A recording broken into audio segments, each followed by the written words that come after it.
ton of action today. I don't have too much time today, so we are going to go straight into the world as soon as it loads, because I'm an idiot, and yeah, apparently that's a thing.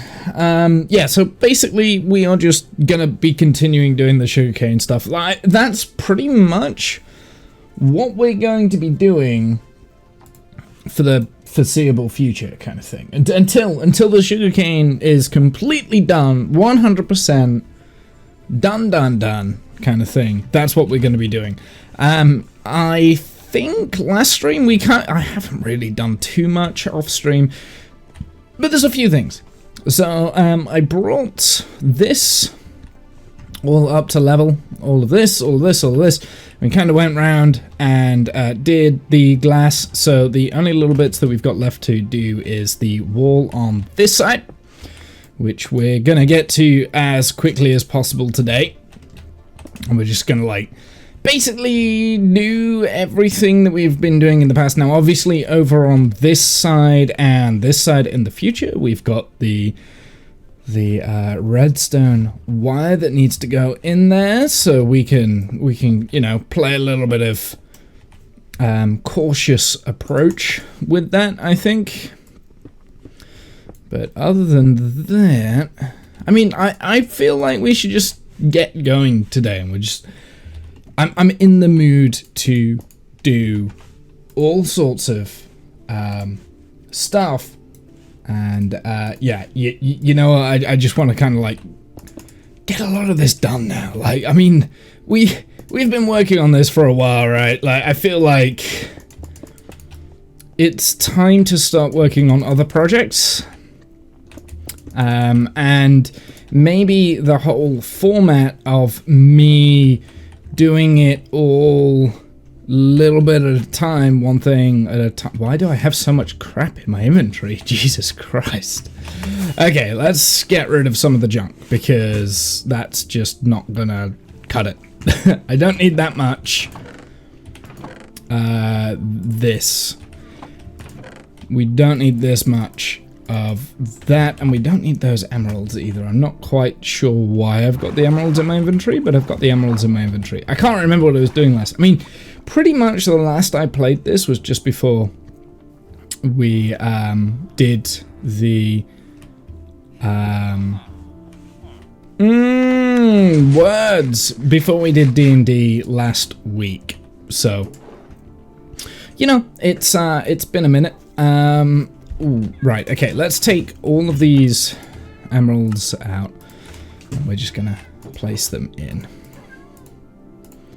I think after this, the redstone project we're really going to work on, and I mean put a lot of time in, is the villagers, right? I think that is something that is overdue. And I wouldn't mind making this path down here look nicer. So I want to work on the interior, like this base, like for a while, you see. And ooh, my hands are itchy. This is not good. Oh no, I can't be streaming like that. That is bad. Ow. So I've got like really bad psoriasis on my hands, and they've just flared. I just put cream on, and maybe I shouldn't have put cream on. I'll be back in a sec. Hold on. I'll be back in a sec.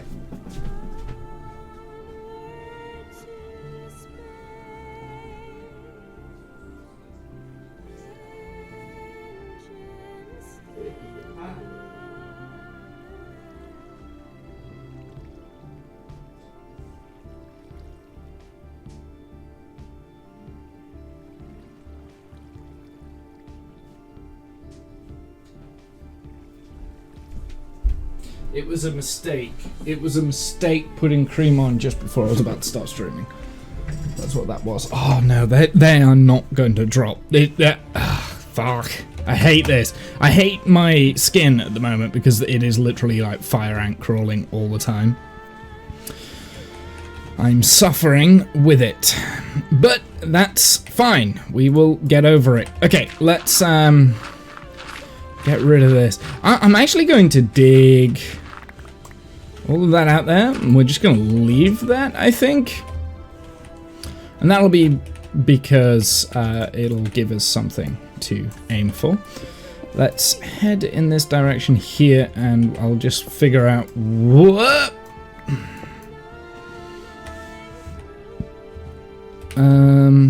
I've got no ender pearls.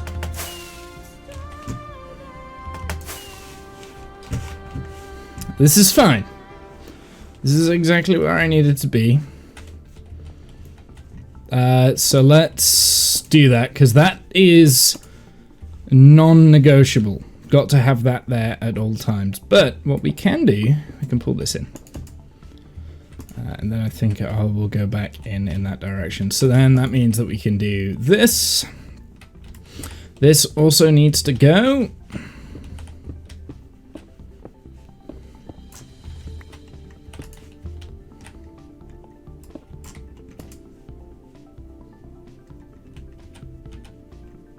Yeah, we'll put the normal deep slate in, because I want to start introducing these into the mix. Actually, no, we'll just do the cobbled deep slate.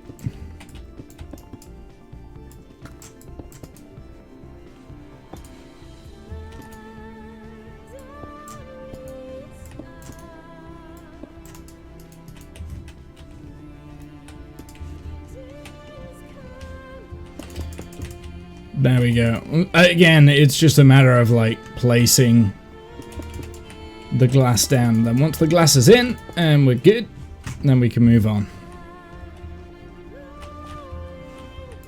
I'm not going to go and pick up all of that stone that we're dropping either. We'll kind of like leave the majority of it. I am going to put that there though. Of course it goes now.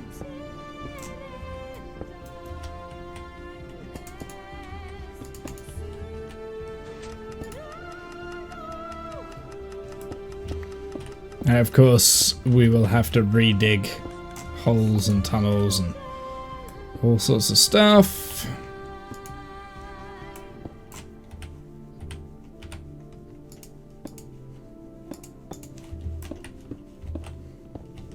I'm not going to pick up any of these resources. I just can't be bothered. Which is the perfect reason not to pick them up, right?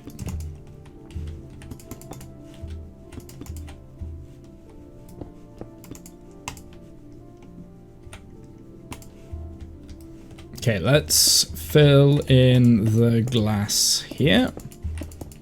It doesn't have to look perfect. I mean, a lot of this is going to be covered up anyway, right? So it doesn't have to be like perfectly spot on all the way around, but it does need to look at least a little bit presentable. Hey T-Man, how's it going, my dude?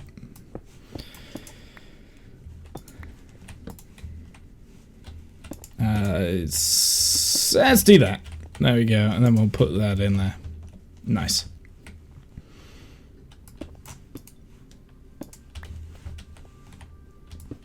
And then this can go. Perfect. Right, now I want to replace this layer here. We'll just kind of go around and we'll just see what fits in what places.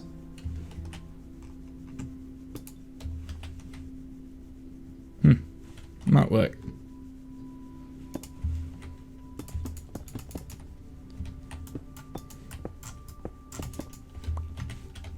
There we go, and we'll go around this bit, add that in as well. It's going, dude. Got to meet Victor Glover, nice. Sorry, I've got, like I said, I've got really bad psoriasis on my hands and I'm like super itchy right now, so I do apologize. I realize it's not good content to be watching, and it's, yeah, I mean, like, my hands have literally just flared up the second I sat down at the computer, so that tells me that maybe there's an allergen nearby here, but I don't know, man, I don't know how I feel about that. Get rid of that.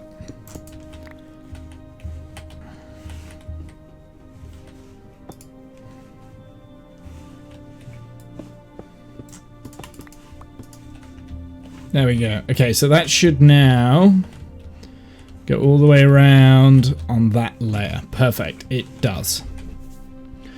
I'm trying to think. Maybe we do like the wall for the next bit, or maybe SpaceX to see the work on Starship, on the Starship lander. Interesting.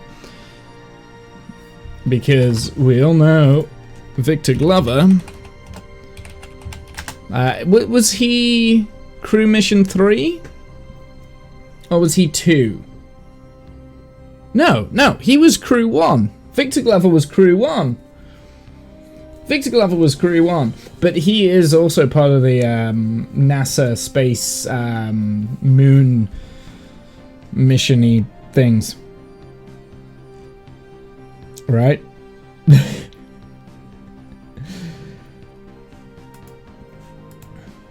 He was part of crew 1, right?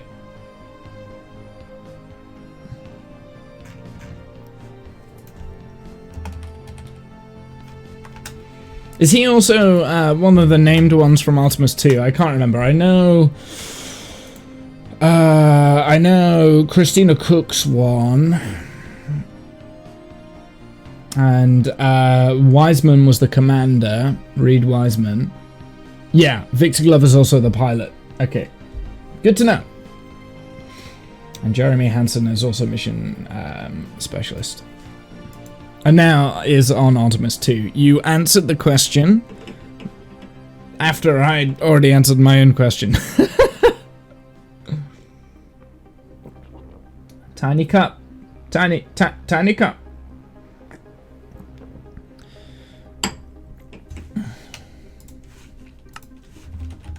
Yeah, you answered that, I think, after I'd answered it. I was kind of researching, seeing if I could find the answer myself. Yeah, Crew 1 and Artemis 2. So he's slated for that. Which is actually really interesting, because that means that he will be in the first crewed Orion capsule, and he was the first crewed, I'm not talking about the demo missions, he was also in the first crewed Dragon, which is pretty cool, right? I get to be in mission and control for Falcon Heavy tonight. Nice. Oh, sorry, my hands are like fire ants right now. I don't know what to do with them. I might need to wash off all the cream that I've put on and then put on some fresh stuff. I don't know. Okay, so what do we need to do now? I guess we put in... Well, I'll tell you what we need to put in. We need to put in behind here, we need to put in, like, say, the deep slate. Alright, so let's just... I'm just gonna go full in deep slate all the way around here. I'm not gonna worry too much about what it looks like. Cool. Okay, so that now has all of that stuff sorted. Let's go and get the pistons, the observers, and we shall fill in the rest. How's that sound? That sounds like a good idea.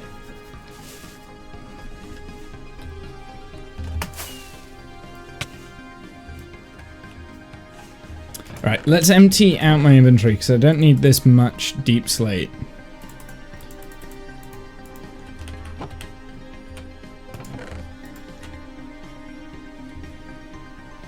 I will take the cobbled deep slate.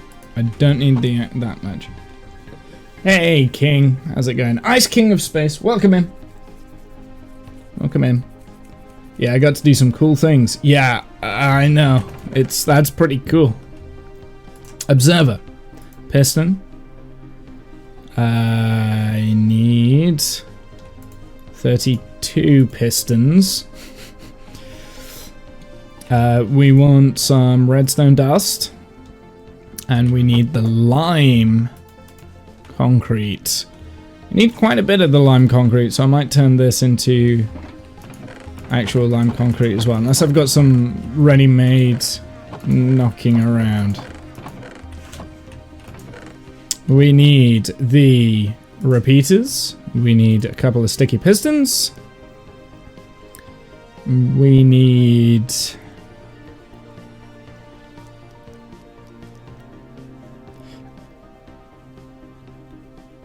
I think that's it.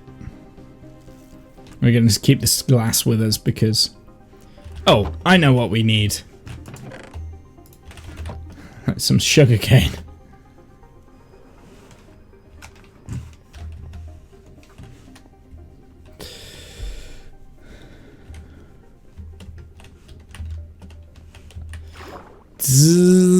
How far down is this right now? Okay, so we got a little bit of time to play around with before we run out of... Can you stop going into the air pockets? Probably is about 2 hours or so. Wait, what? Probably about 2 hours or so, so it's a full up, about the full up wall sound suppression system. Okay, so that's when they fill it up. Interesting. I think I did actually already know that. These are false. You do not go there.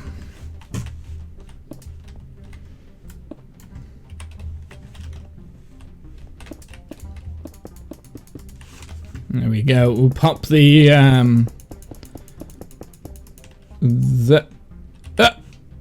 wait, I didn't. Where? I thought I had exactly 32 pistons to place. It can't be 33, so I've lost a piston. There it is. And now I need to remember... Actually, let's put in the lime concrete first. So that's the thing that I never actually do first. I should probably put in the lime concrete before I do anything else, really.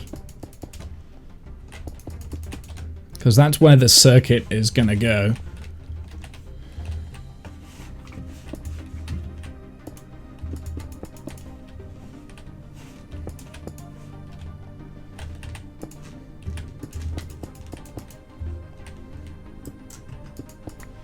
It just gives me a guideline of where the circuit's actually going. So this should test if the steel plate can handle the full pressure load of water, which is a lot from what I'm hearing around the teams around. Yeah, that's a lot of water going through it.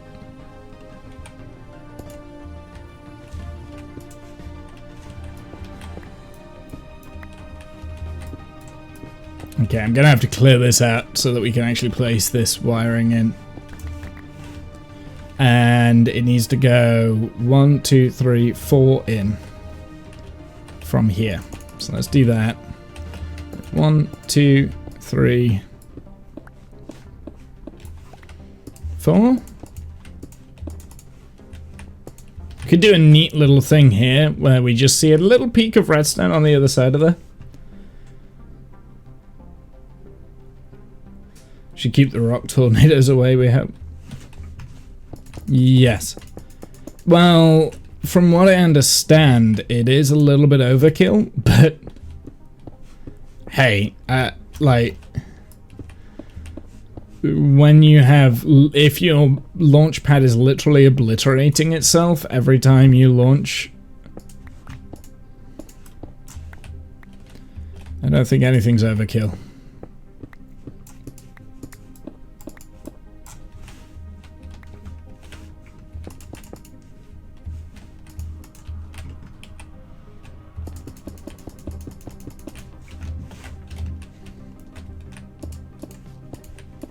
Okay, then I want to start putting in the redstone.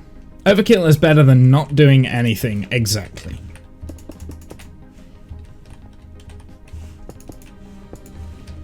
Yeah, the way, like, it does seem a little bit overkill, but, like, I mean, we're talking about, you know, suppression for a rocket. And you don't want to have to keep rebuilding the frickin' pad, so... yeah. That's bad. That's bad business. That's not bad engineering, that's bad business. Right, let's put down the dustaroonies.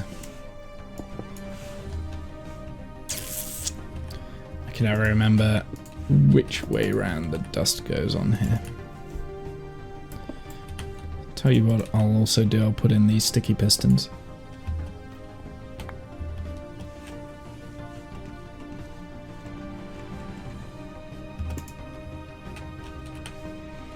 Oh, that was a lag spike.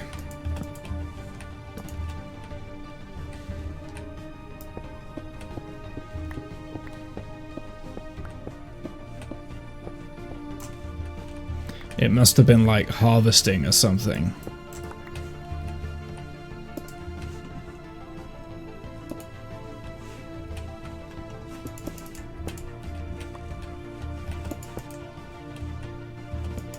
Nope, that's not the right way around. There we go. Ugh. Get out! Ugh, there we go, made it. I've only got 5 repeaters left. Is that enough? No. Oh well. Need to go and get some more repeaters then at some point. Let's then do this one. And that one. That one's the 2-tick one.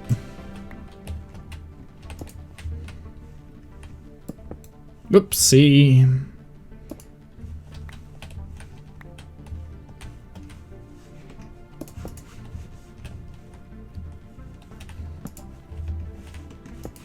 And dust everything else.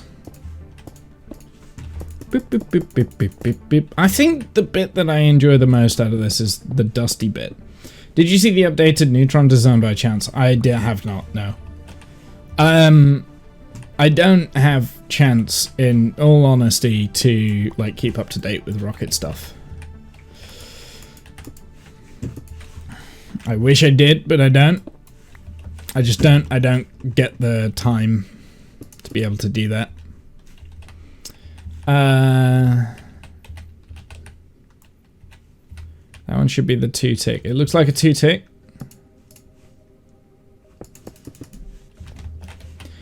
And this one needs to go facing that way. And now we're out of repeaters almost. No.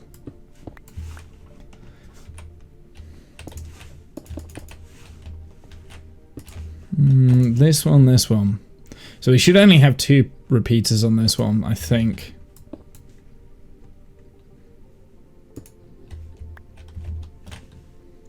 Let's carve into this as well. Gonna post them in the Discord for me. Thank you.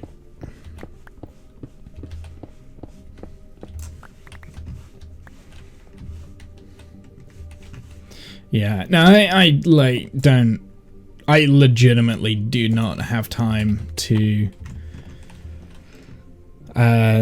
do my research these days. I used to like really be obsessive compulsive about like researching all the new stuff that was going on, but I don't like, I logistically don't have the time anymore to do that.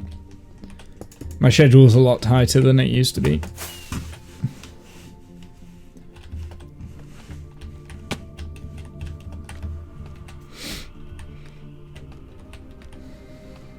I've got that message. Thanks, T-Man. I appreciate that. I'll have a look at that when I've got a chance. Repeaters. Oh, I've got a stack there. Okay, I do have repeaters left. I was like, I've got no repeaters left. I do. Grumble, grumble, grumble, grumble, grumble. Got a whole stack. Got a whole stack. It's fine. That's also the wrong way. Place it. There we go. Jesus. Okay, so there we go. We got all the wiring set up. Like, that was pretty quick. I think in the past, the wiring has taken a little bit too long for me to do. I think we go this way, right? Yes.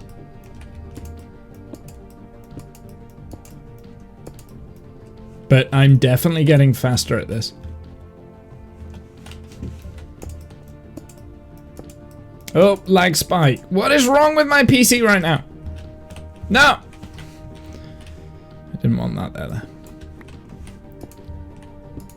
Okay, cool. Alright, now let's put in some of this.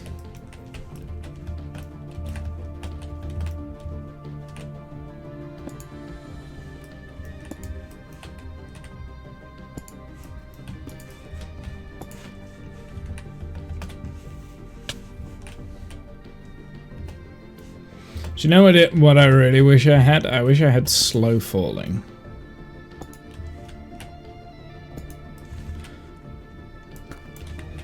but I don't have that, so wish has not been granted. I don't have a potion for slow falling either, I don't think.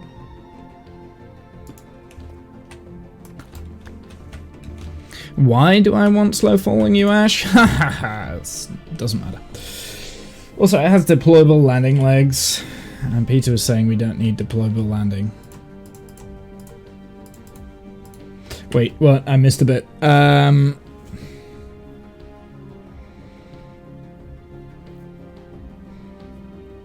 It looks very interesting from the original design, but it's pretty cool. Also, it has deployable landing legs, and Peter was saying we don't need deployable landing. Interesting.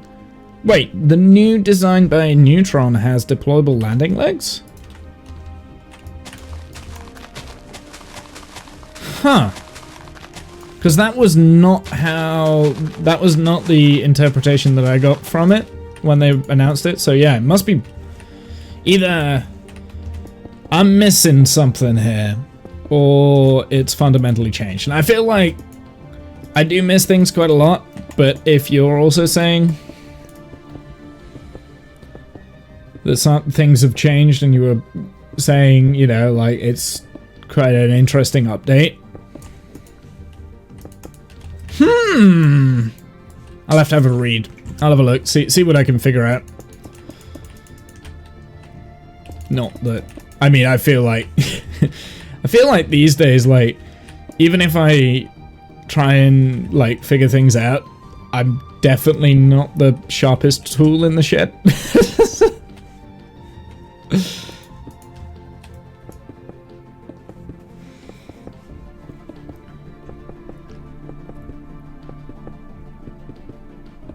Hey, we saw a piece of grass grow.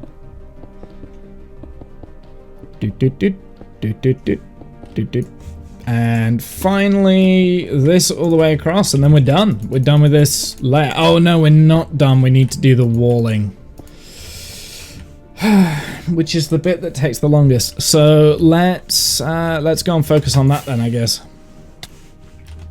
We're slowly getting through this, and I'm pretty pleased with the rate of progress on the actual redstone itself, right? However, and I'm saying this now, it's definitely the aesthetics that are taking the longest amount of time to do, and even though I get myself into a process, the quicker I try and make this process, the worse it looks. And I need to start thinking about blending into cobblestone and then into stone on this layer. So I'm a little bit worried that it's going to look very flat. I mean, we've gone a long way with just the cobbled deep slate, because there's the tiles there, look, and you can't even see the black stone. So I don't know. I'm glad I've gone up this high with the deep slate, but I have a feeling you're not even going to be able to see the deep slate.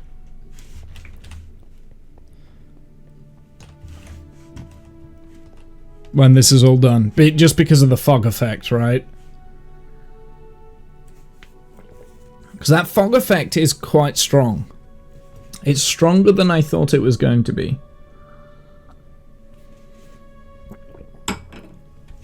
This is the first proper time I'm doing like a fog effect like this anyway, by the way. Neutron.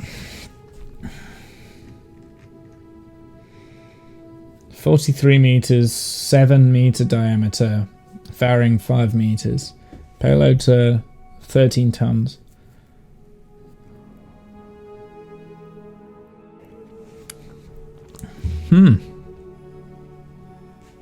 It does have, it looks a lot different. That looks a lot different. What's the upper stage on Neutron? Does it have an upper stage? Yeah, it does. It's all inside like that fairing there. Okay, so it works very similar to Electron, kind of. No, it doesn't. Huh. Huh.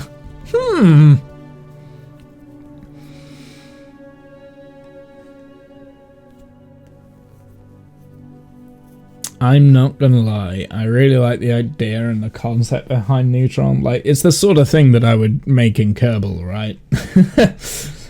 It's the exact sort of thing that I would do in Kerbal. And that's exactly how I would build it. Wow.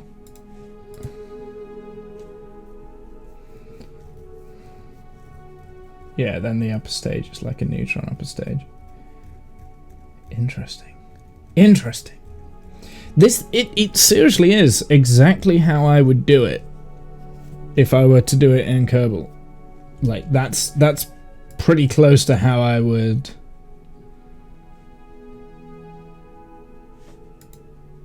like just design it in general.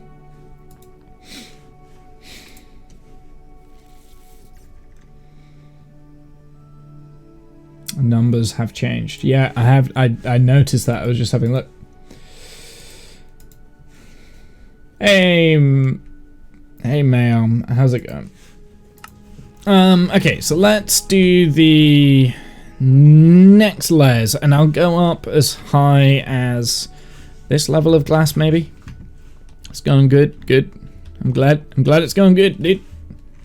And we want to really start to blend the deep slate now.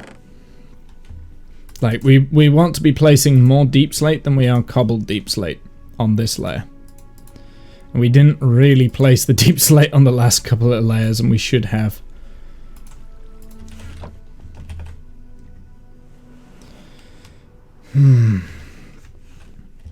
I think it's the decoration of the walls that are like really annoying me on this project now. I just can't bother to do the decoration of the walls. I like doing the redstone itself, but I don't like doing the decoration of the walls. But we are over halfway, so we need to keep going. We've got 1, 2, 3, 4, 5, 6 layers left. Are we over halfway? We're not. Because I'm pretty sure I've only done 5. 1, 2, 3, 4, 5. We've got 6 left, so we're not even halfway yet. Oh, it's fine. Don't worry about it. We'll do it. We'll do it. Let's keep going. Let's keep going. I think what I'm going to do then, I'm going to like go around and carve everything out. So then we've got the shape, and then we'll just have to replace the bricks. And I want to do the next 4 layers tall. So 1, 2, 3, 4, up to that sort of layer. And that will work well with the next line of stuff that we're going to do.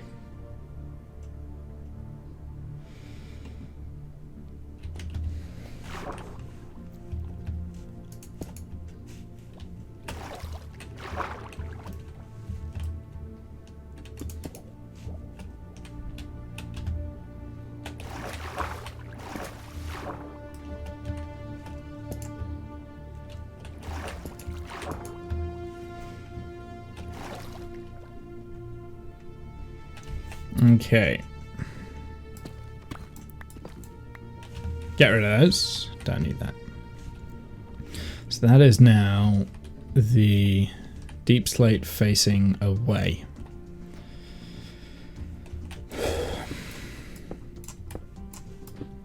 So let's just get the shape right first. I'll go around and we'll get the shape round, and we'll kind of go to there, I think.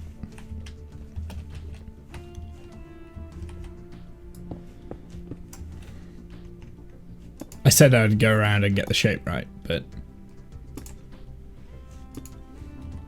apparently not.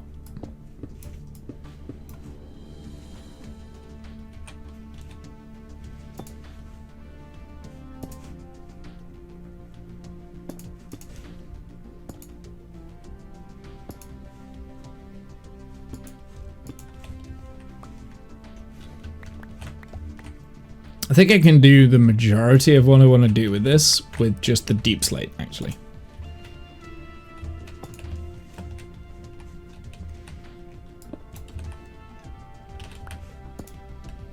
and not the cobble deep slate. I don't think I need the cobble deep slate anymore, so...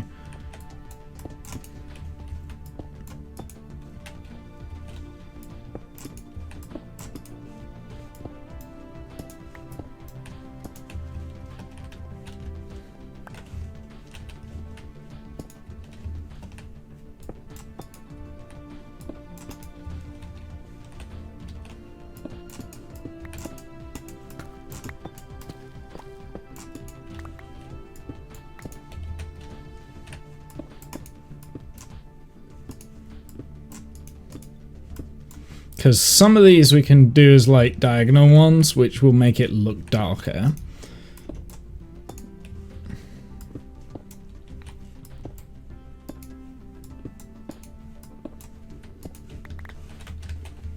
And that just changes up the texture. I mean, again, you're not going to be able to see a lot of what I'm doing here because it'll still be in the fog effect, but I will know it's there, you know it's there.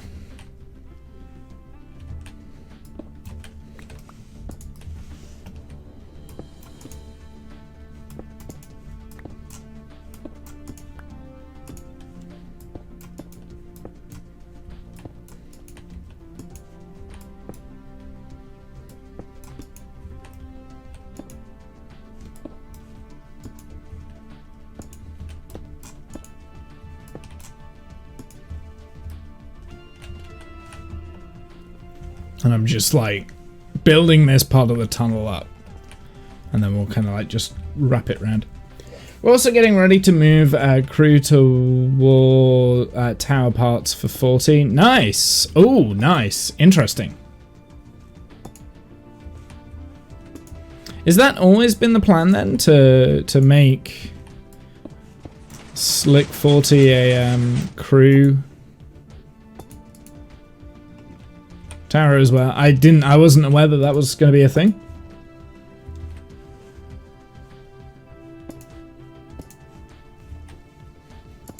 Or is that something that's like kind of popped up in the last like couple of weeks? It's interesting that it's happening though. Like, I don't quite get the business model behind that because, I mean, the idea of having two launch pads, right? Like 39 and then 40. I guess 40 would be a just in case something goes wrong with 39, right? It's like a backup. So I guess that's why you would do it. Then you've got a backup one, but with the intent of never using it.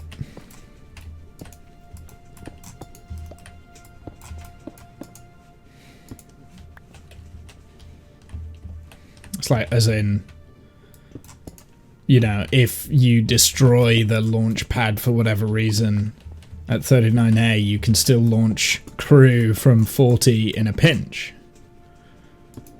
Yeah, it's a backup crew pad because 39A is going to go down for a little bit because of the mobile service tower construction. There we go. That answers my question. That made sense. Oh, I feel like I answered that myself. It makes sense. That's the only reason I could see them doing it, is for a backup. And that's exactly what they're doing. So. Or I should say what you guys are doing. If people aren't aware, T-Man works at SpaceX. And we are talking about rockets right now. Mainly crew launch system for Falcon 9.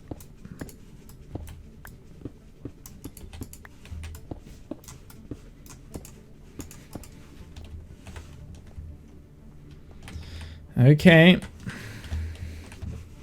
Okay, it's coming along a little bit. It's fine.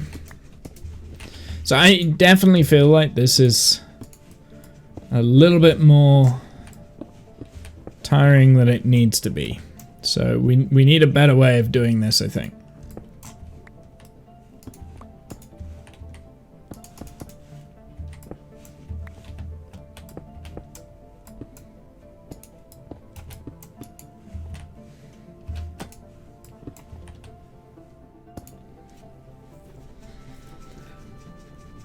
The parts are at Roberts Road, Starbase.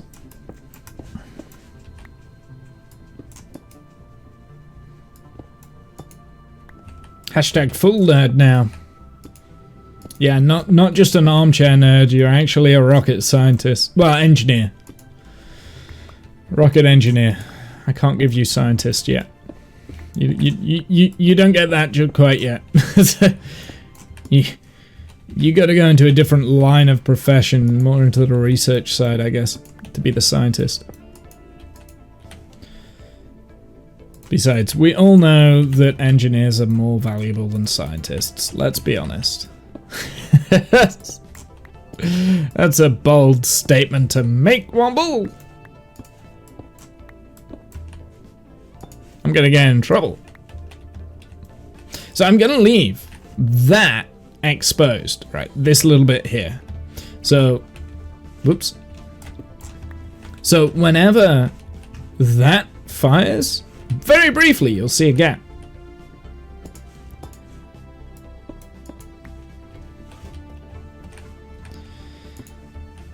So I'm leaving that exposed, right? So that right there. So when that gets fired, you'll see a gap, and there'll be a gap in the wall, and that's by design. I might change that at some point, or we might like randomly come across it once and I'll be like, why did I do this? It's so ugly. What was going on in my head? But the thing that's going on in my head, and I'll document it so that we know how insane I am, is that I think it will look cool. It won't look cool. It might not look cool. It might look terrible. It might be a big mistake. But that's okay. Well, you never know. Might be a scientist and a rocket engineer. That's true. Could be. Could be both. But we all know the engineers do the real work. Let's be honest, right? Let's be real. We know the engineers do the real work. Not that I'm personally biased or anything. That makes me sound like I'm an engineer. I'm not an engineer. I'm neither. I'm neither. I stab people for a living. That's what I do. It's like calling me a doctor. I'm not a doctor. I'm just a healthcare assistant.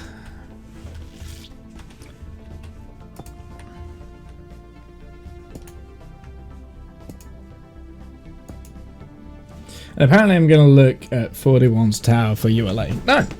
Needle engineer. I guess so. I guess so. Put that there. Needle engineer. I quite like that. That should be our new... that should be our new job title, I think. I think people will apply for the job if we become needle engineers. Or needle technicians. Technicians sounds even more posh, right? Discount with the raid of 27 people. That is rather a lot of people that have came in listening to me whittle on about number 1, needles, and number 2, rockets. Anyone who doesn't know me will be quite questioning what's going on right now. Why am I talking about these things? What do I do for a living? Well, what I do for a living is I quite literally stab people with needles for a living.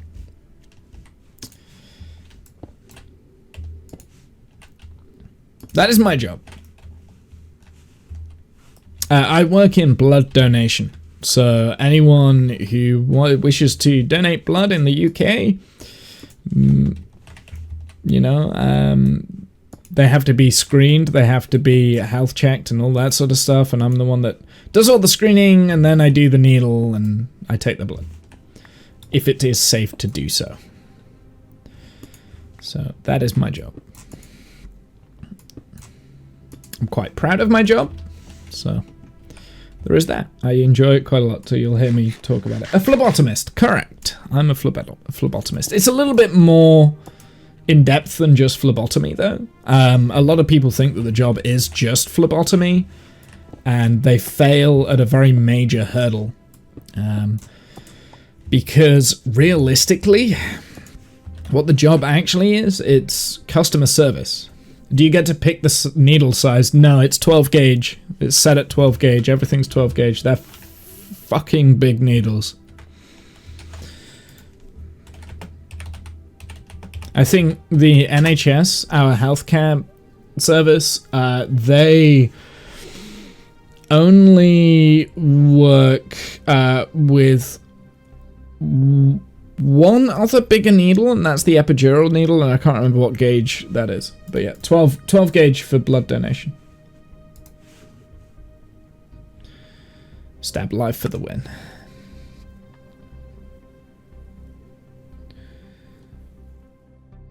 And your job is more complicated and more fun. I can imagine it is. I can imagine it's more complicated. I would definitely argue about the fun side, because I think that's something that is personal preference. I personally have a lot of fun with my job. So we can agree to disagree on that one.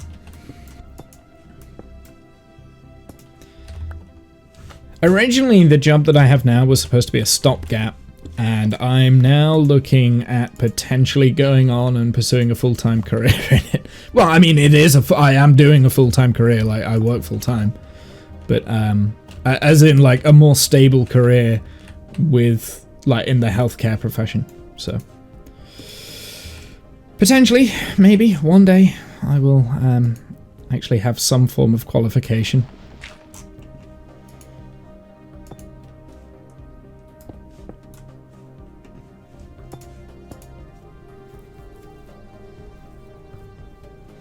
So yeah, I am a licensed phlebotomist.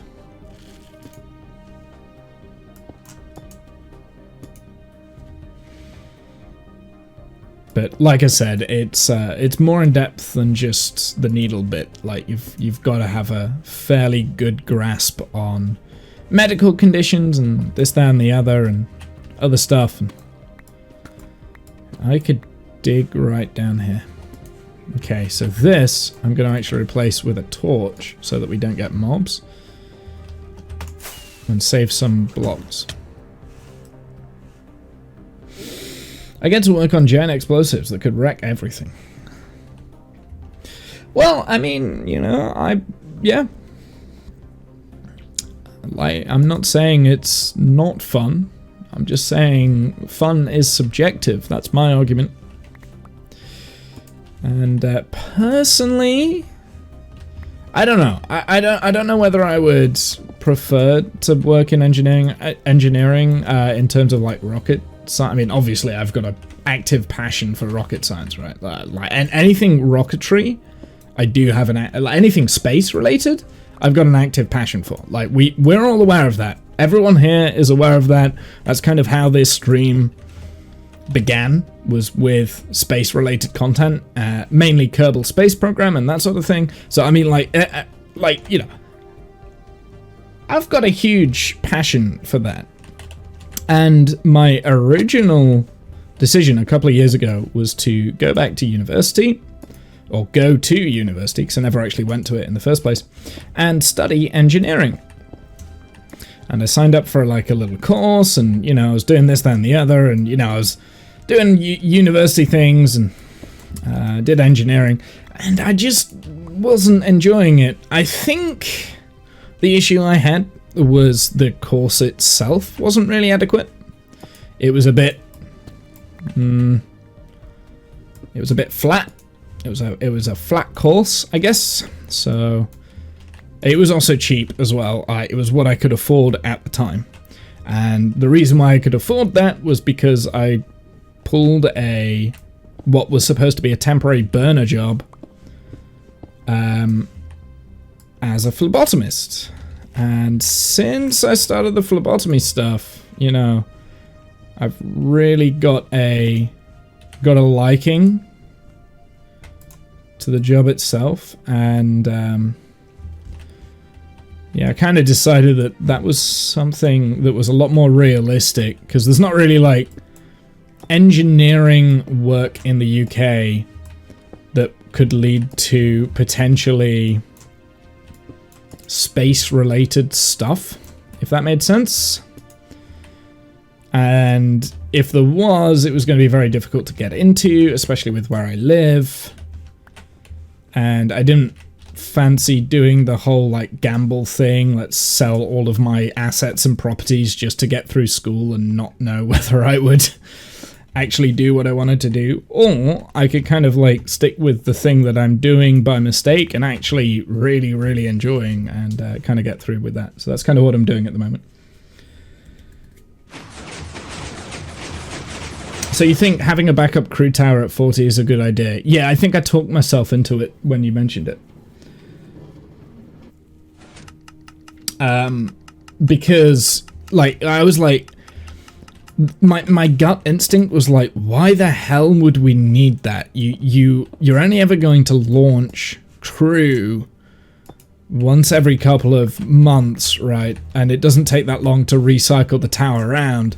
And then I kind of like realized it's not to act like the idea isn't actually to launch people from that tower.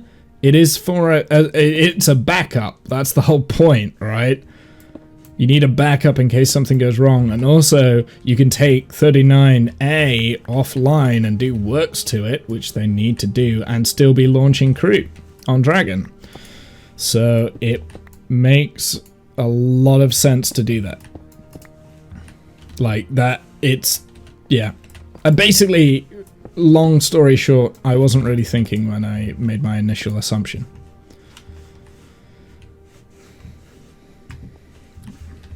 Here, let's...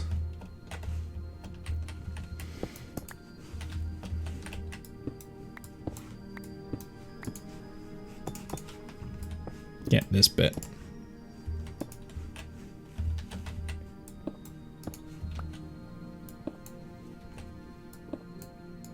Posted the crew tower in the Discord. Nice.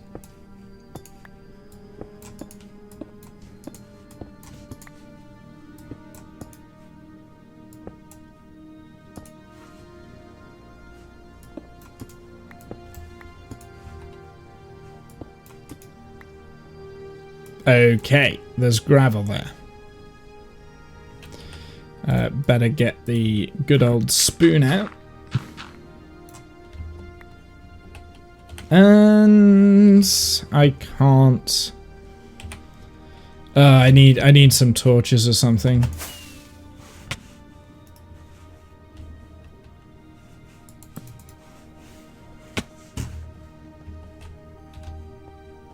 Take that one.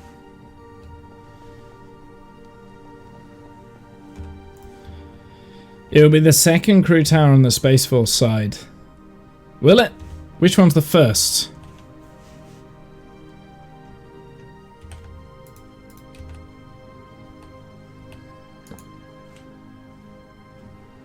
I can't. 41, maybe? No?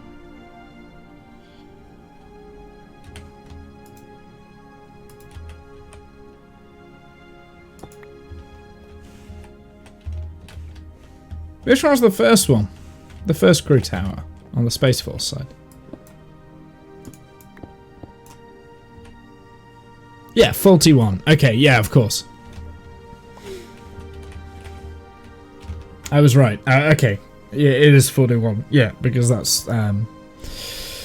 Does that count as a crew tower yet? I mean, I guess it's capable of getting crew on board... what do you want to call it? Boeing's thing. Starliner, right? But Starliner is just as far away as it was 5 years ago from launching crew. So... Does it count yet? Yeah, Starliner. Yeah. Because of Starliner. I don't know if it counts because it's not in use. I guess it's capable. I mean, it must be capable, right? Because when they've had Starliner up on 41 for those two, they've been able to. They've had to service Starliner itself as it was stuck on Atlas V. Have we heard much about Starliner recently? I know it had issues with its parachutes. They found like a major fault in like the stress of the parachutes, right? So if one of the parachutes fails, the other two aren't gonna be good enough to be able to actually bring it down safely. So it's got no failsafe. But do we know what Boeing's doing about that? Oh, and there was something about flammable tape. I read something about flammable tape once, but I can't remember. I didn't read much into it. Like, the taping that they were using for electronics was like actually found out to be flammable, which is not what you need. You know, I haven't heard much from Boeing on the flammable tape in Starliner parachute problem yet. Okay, so we haven't heard anything since then. Okay.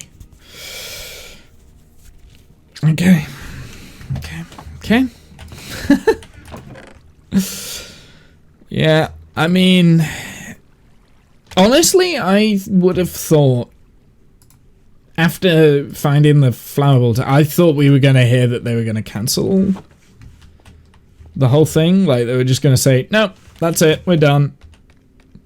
But they haven't done that yet, so I feel like Boeing's still kind of dedicated to it. Because NASA only pay like a fixed amount of money, right?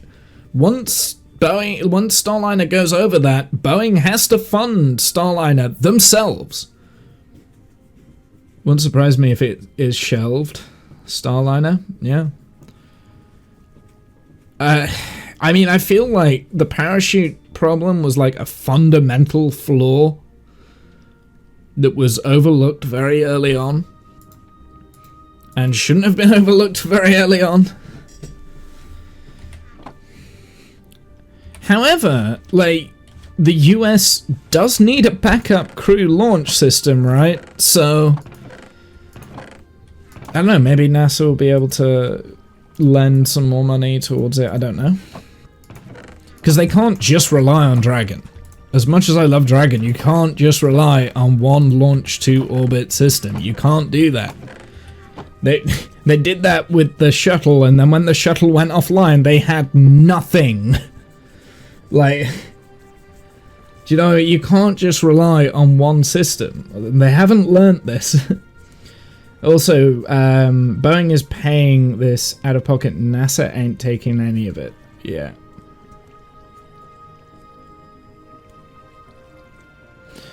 Yeah, so NASA isn't taking any of the out-of-pocket stuff yet. We have Dream Chaser coming up, and it shocked me they got a crew contract. I forgot about Dream Chaser. I don't know why I built one in Kerbal, but yeah, I forgot that got the crew contract.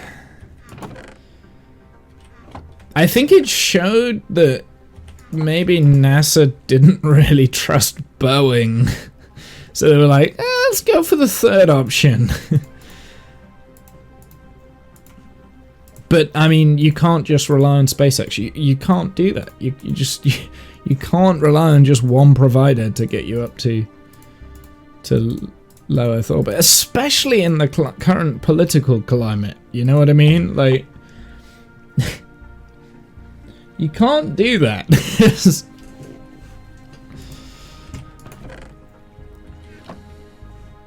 It's a cargo contract, but they're training for crew. Yeah, I know Dream Chaser has cargo contract. I didn't know. Yeah, you said it was a crew contract, and that's what threw me there. I knew it had a cargo contract, but I didn't know that they were training for crew. Or maybe I did. I don't know. It's been a while. Sorry, my hands are flaring like crazy. Actually, I'm wondering if it's my mouse mat. I wonder if there's something on my mouse mat that's causing me to have these issues. Maybe I need a new mouse mat. I'm gonna invest in a new one. Dragon has done pretty well besides a broken toilet. That's true. But, I mean, you know, things are not infallible. you know. We should never rely on just one system for anything. That is asking for disaster. That's like... So if you think of, like, your public transit system in your local city, you might just have, like, just a bus route, or, like, but there is always, like, fail-safes to the bus network system, so you've got multiple lines going in multiple different directions, and if one of those lines gets damaged or broken, it shouldn't be too difficult to go to another bus stop and catch a different bus, if that makes sense. And that is what it should be to get into space. Like, we should be looking at it like that. Just having one way to get out into space is bad. It's bad. As a human race, there are currently 3 crew-capable vessels. Correct me if I'm wrong. 3, right? Soyuz, Dragon, and the Chinese one that I can't remember off the top of my head. So there's only those 3. Technically Orion. Do we count Orion yet? Do we count that? I guess it's not flight proven. And you don't count Starliner because that's not flight proven. So... Well, I mean, Orion was flight proven, and it's done its automated test, but it hasn't done a human test yet. Technically we've got Orion, I guess, but that does something different, right? Like that's like comparing an airplane to a bus. Like, it doesn't make sense. So...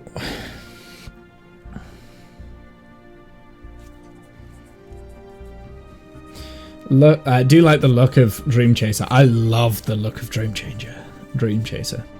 And for small crew transfer, I think it could rival Dragon. I think there is a potential for Dream Chaser and Dragon to do similar things, but not the exact same. So there is a different scope there. And also, I think for like a space tourist element, I think Dream Chaser could potentially have the edge over Dragon, right? Yes, Dragon can theoretically go further away from the Earth than what Dream Chaser probably could, because of the re-entry angle and how steep it's got to be for the aeroplane landing, I guess, the style of it. But that's the point that I'm trying to make. For Dream Chaser, the landing is also a spectacle, whereas the landing with Dragon, that's a dragon. You know, you splash down in the ocean, then you have to wait on a boat. It's 4. I'm counting Orion, since Artemis 2 is like right around the corner this next year. I think I would count Orion as crew compatible, and technically you could use Orion to get into low Earth orbit, but it would be stupid to use Orion just for low Earth orbit. So that I'm talking about LEO, right? Like I said, if you're counting Orion, that's like comparing a local bus network with a plane, or like you know, like an international plane, right? Like they're doing 2 very different things. The distance is very, very different. Like the flight path's very different.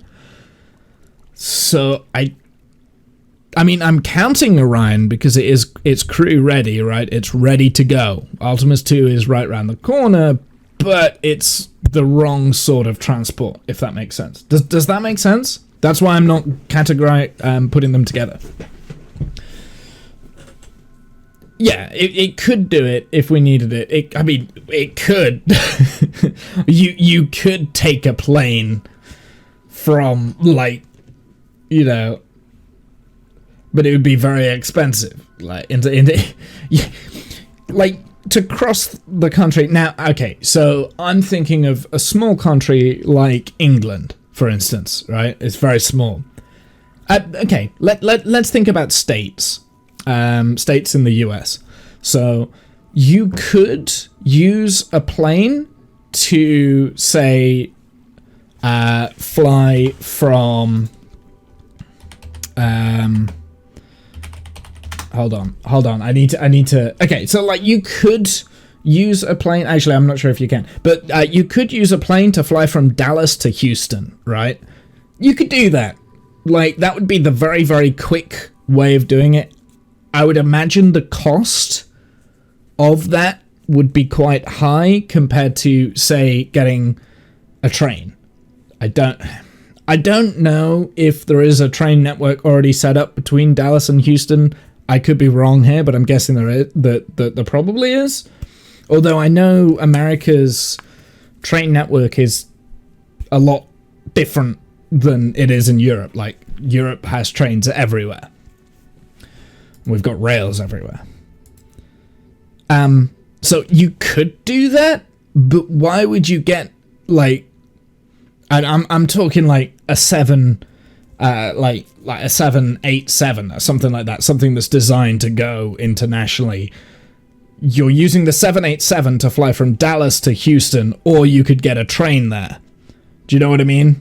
Like, it would be very expensive to run that flight from Dallas to Houston, or you could get the train. So it's two separate systems, if that makes sense. It's like... it's two different ranges, and I might be a little bit unfair by doing aeroplanes and trains. Maybe I should just focus on just aeroplanes itself.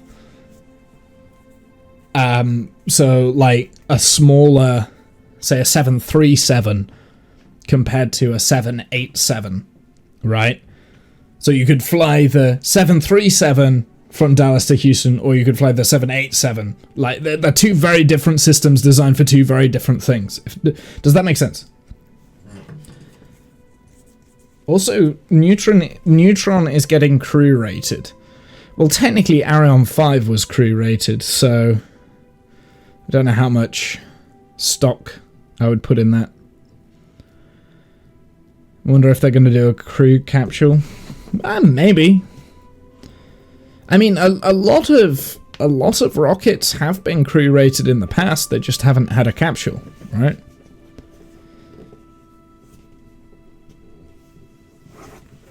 Ariane 5 is the big one that I can think of off the top of my head.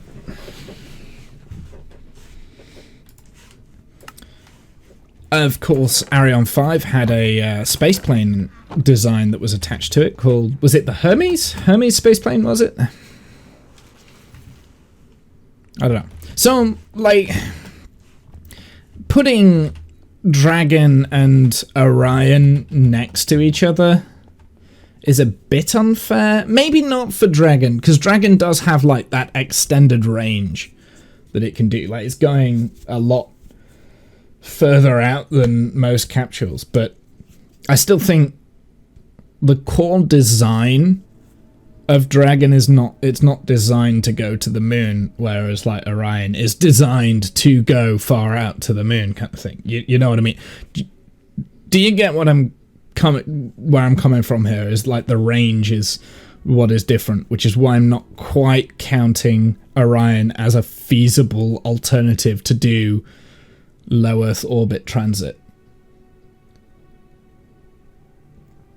That's why it's important for Starliner to get operational online, because otherwise the Americans literally have Dragon. That's it.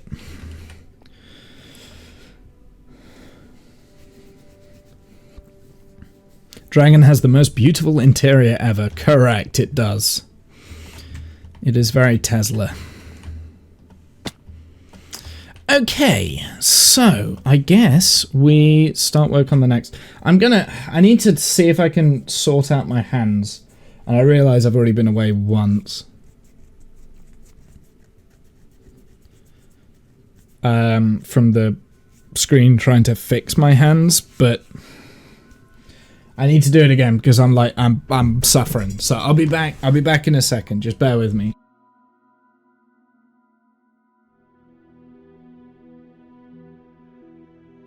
Okay, I'm back. I am back. Sorry about that. I wanted to just try and sort out the hands to the best of my abilities. I left the game on pause. That was smart, but Okay. Right. Next things, let's do pretty much how we did it before. We'll do like the lighting circuit. And I think at the same time we'll do the rail track circuit. So we'll do both of them. We'll just try and get through it as quickly as possible.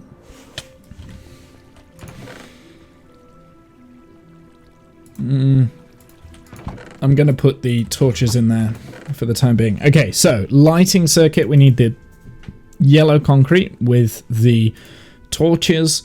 The comparators, we need the rails for the rail bit. We need green concrete for the green concrete. Need the actual lamps themselves.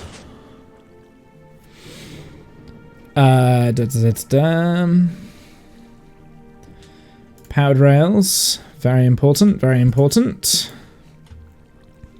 Levers. All good. I'm very excited for the next 5 years in spaceflight, and you get to be a part of it. I think that for me is probably what is most exciting, is the fact that I know someone who is part of it now, which is pretty cool. It's pretty cool. And I've said this before, and I will say it again. I'm very proud of you, sir. Well done. You are achieving your dreams, something which many of us cannot say that we have done. So, well done.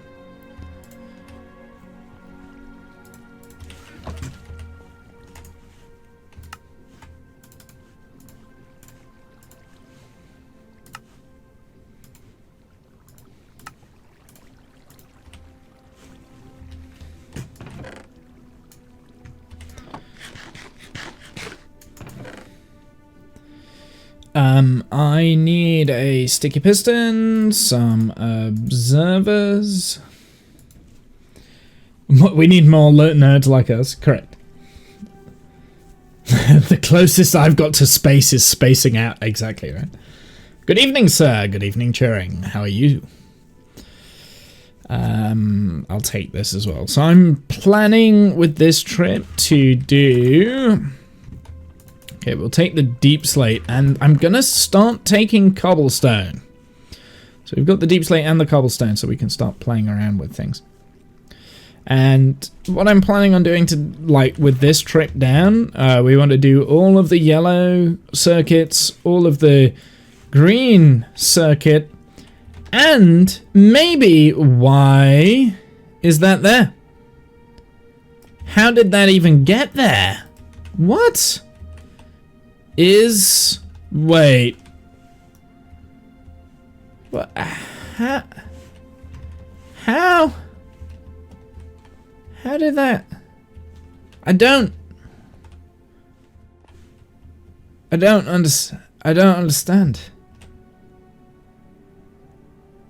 Was it not set to Minecraft? I thought it was.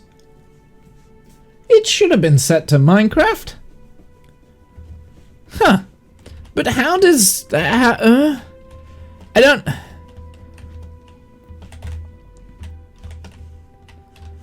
Is this not looking the right way?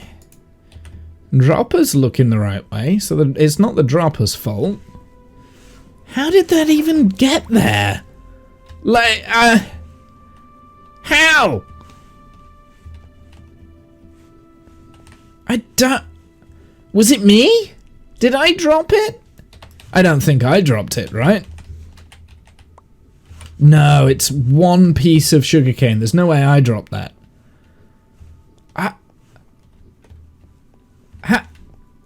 How?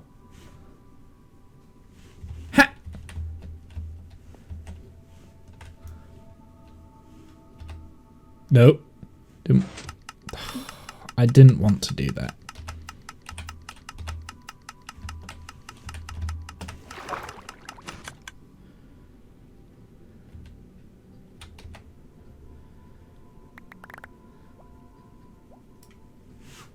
I think the piston heads pull the sugarcane back and it lifts there? Maybe, I guess. That would make sense. Maybe. So basically what you're saying is that when this was less activated, which this hasn't been active yet, like these pistons haven't fired yet. So these pistons haven't fired, so it couldn't have been this piston that's pulled the piston back, but basically what you're saying is I need some glass here to stop that from happening.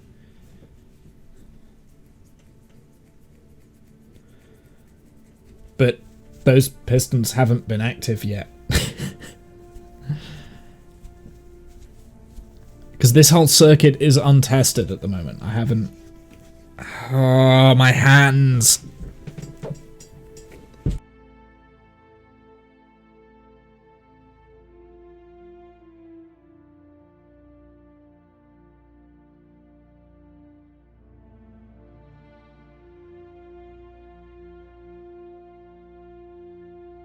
You have no idea. No idea. Oh, how bad. How bad my hands are. You have no idea. It is horrific. It's like fire ants are constantly running over my goddamn hands. Wobble, if you ever come to the States, I'll get you a VIP spot for a crew mission. Oh my god, that's a very cool invitation. I will have to chase you up on that. What's up with the hands? I've got psoriasis, so you might be able to see, but I've got like really bad here. Maybe on this camera it might pick it up. Really bad like eczema. Well, it's not eczema. I'm pretty sure it's psoriasis, but they're like, yeah, it's fire ants. It's fire ants. It's like itchy, itchy, itchy. I've got nothing that can take the itch off. It just has to fade after a while. Yeah, that's all. Yeah, it's not nice. Like, it's particularly bad today. It's only since I've sat down here, actually, when it's been flaring up. So I'm wondering if it might be something that I'm allergic to around this area.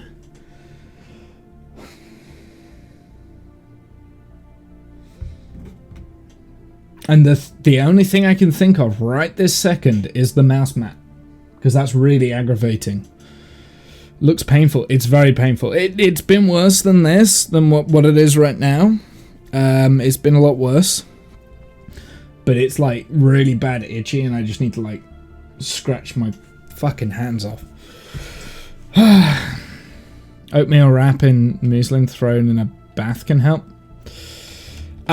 So I have kind of gone through a lot of different like herbal remedies and stuff like that. I'm kind of in the process of getting referred to by a dermatologist. So is the mouse pad new? No, it's not, Cyan. I've had this for years.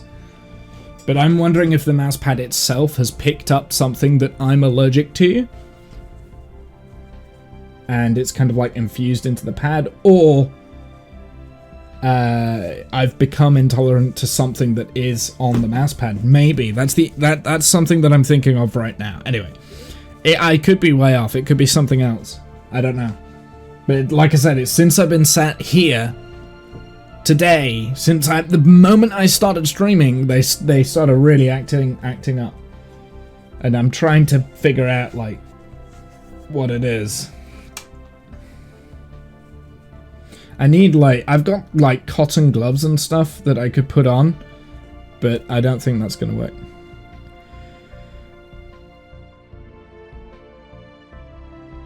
High sugar content diet can affect me a day or later. High sugar content. Interesting. Good call. Could be something that's affecting it, yeah. Did have a lot of sugar yesterday, and I've had a little bit of sugar today too, so.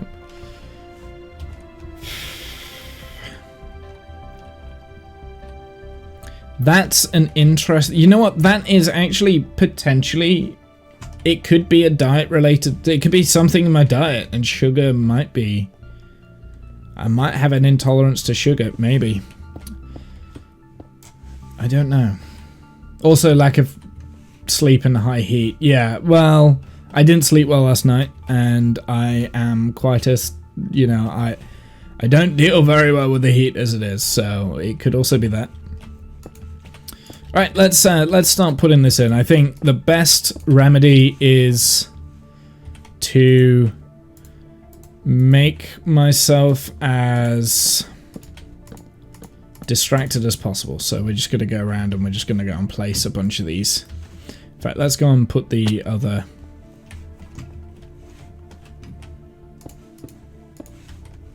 stuff around this side.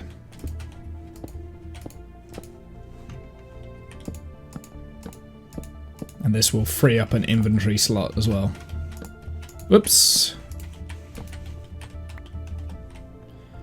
Stop eating sugar for a while and see if that helps. Do you know what? That's not a bad idea, in all honesty.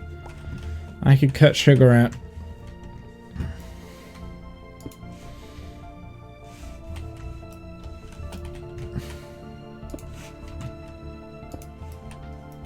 Nobody's suggested that yet. And I do have quite a high sugar diet. And now you've said that, I'm thinking, maybe it's the sugar related. Maybe it is sugar related.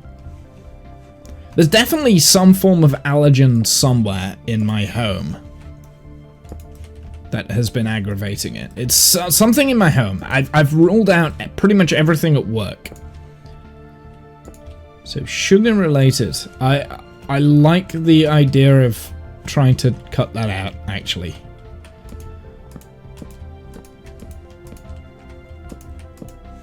This is why I stream, so that people can tell me things like this. Nuts could be another cause. That's pretty common too. Yeah, I don't really have much of a high nut diet, so I don't think it would be nuts. But sugar is a big. That's a big part. And the more I think about it, the more I realize I do actually have quite a high sugar diet, I guess. Maybe not too high. I don't know.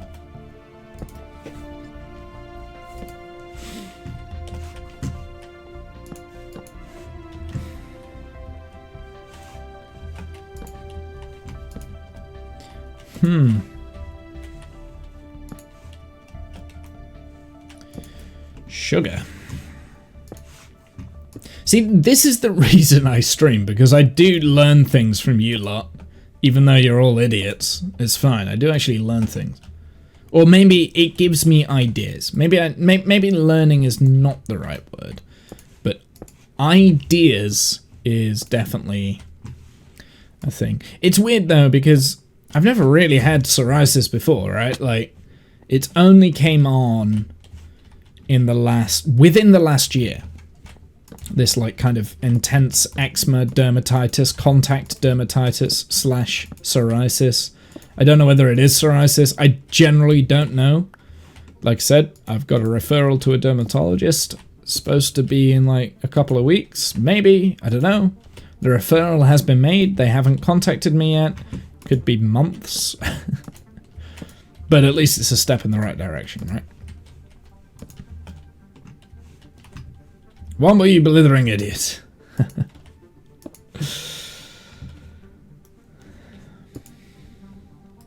Latex gloves. Also, the powder inside them affected me when I had to wear gloves during work day on a regular basis. Swap to a different brand version. Yeah, we have non-latex at work. And it's very rare that we put on gloves. So I don't think it's necessarily that, but that's a good shout. Also, do use other products that have latex in, and that doesn't seem to cause a problem. Wait, hold on. No. Yeah, I don't think it's latex. I think I already ruled out latex. Like, I trialed doing different gloves and that sort of thing, and like ruling out latex, because that was an allergen that I was thinking, oh, maybe it is latex itself, but I was able to rule that out. It's not just on my hands. I've got rashes otherwhere, but at the moment it's particularly bad on my hands in general. Yeah, so I don't think it's latex.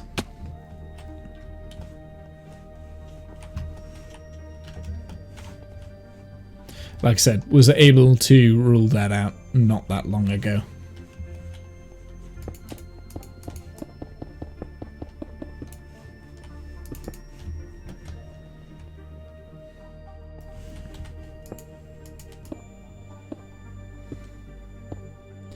I will then for hours at a time handling various chemicals. Yeah.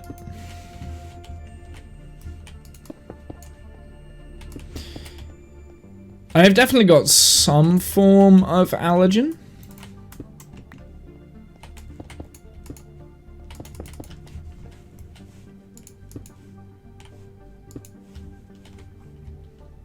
There's definitely something going on, but I don't know what it could be. So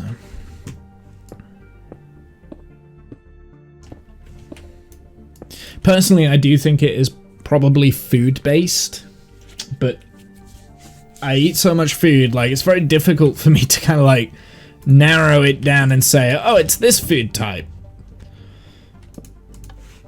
So without me like having actual blood tests done for allergens, you know, different allergens, which is exactly what the dermatologist is supposed to be doing.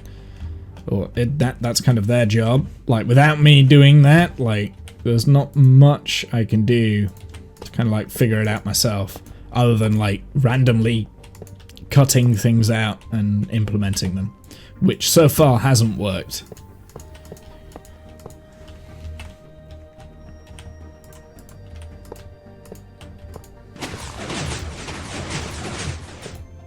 That's the first pickup of that. Did any sugarcane appear there? No. Okay. Sure.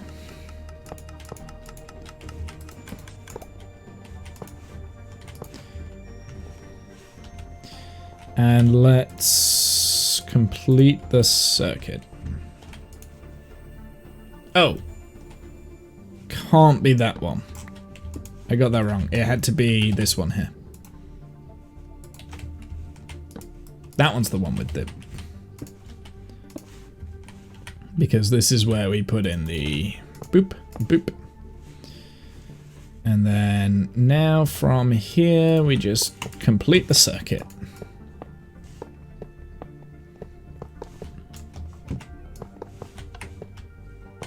I don't want that.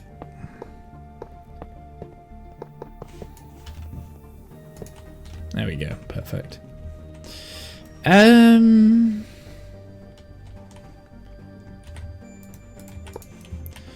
Cool. Let's also put in the collection system.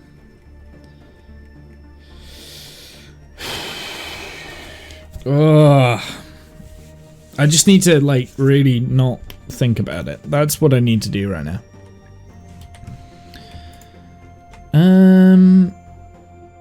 Did I not bring any sticky pistons? Doesn't look like it.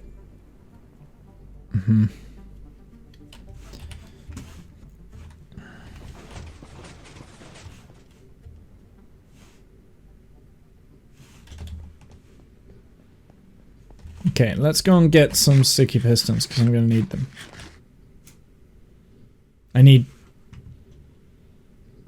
Yeah, I didn't bring any sticky pistons at all. I thought I did, but apparently I didn't.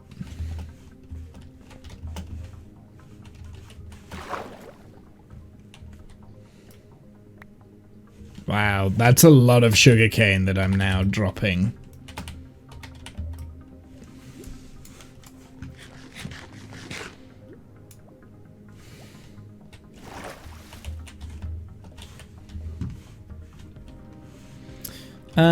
Yeah, so we need the pistons. We don't have the glass either. And I've got too much redstone torches, too many redstone torches. Okay, so we can drop off the redstone torches, we can pick up the lime glass.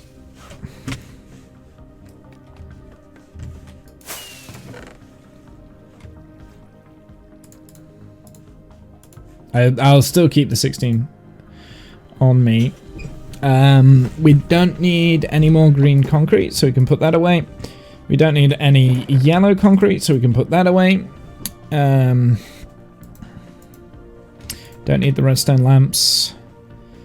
I'll need a comparator. Don't need the rails, the powered rails at least. I do need the normal rails. Don't need the levers. Actually, I do want to keep the levers. We need some sticky pistons.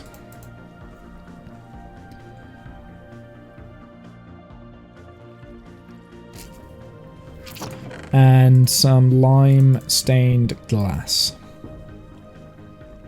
I think that should be it. Okay, cool. Right, let's do this collection system. Okay, so I think that one needs to be the ice block. Yeah, that one needs to be the ice block. So let's put the ice block in first. I don't know why I'm using the blue ice. It's a little bit of a waste, but I don't care. Let's... I'm actually going to put a piece of cobblestone there. It'll be the first piece of cobblestone that we put down.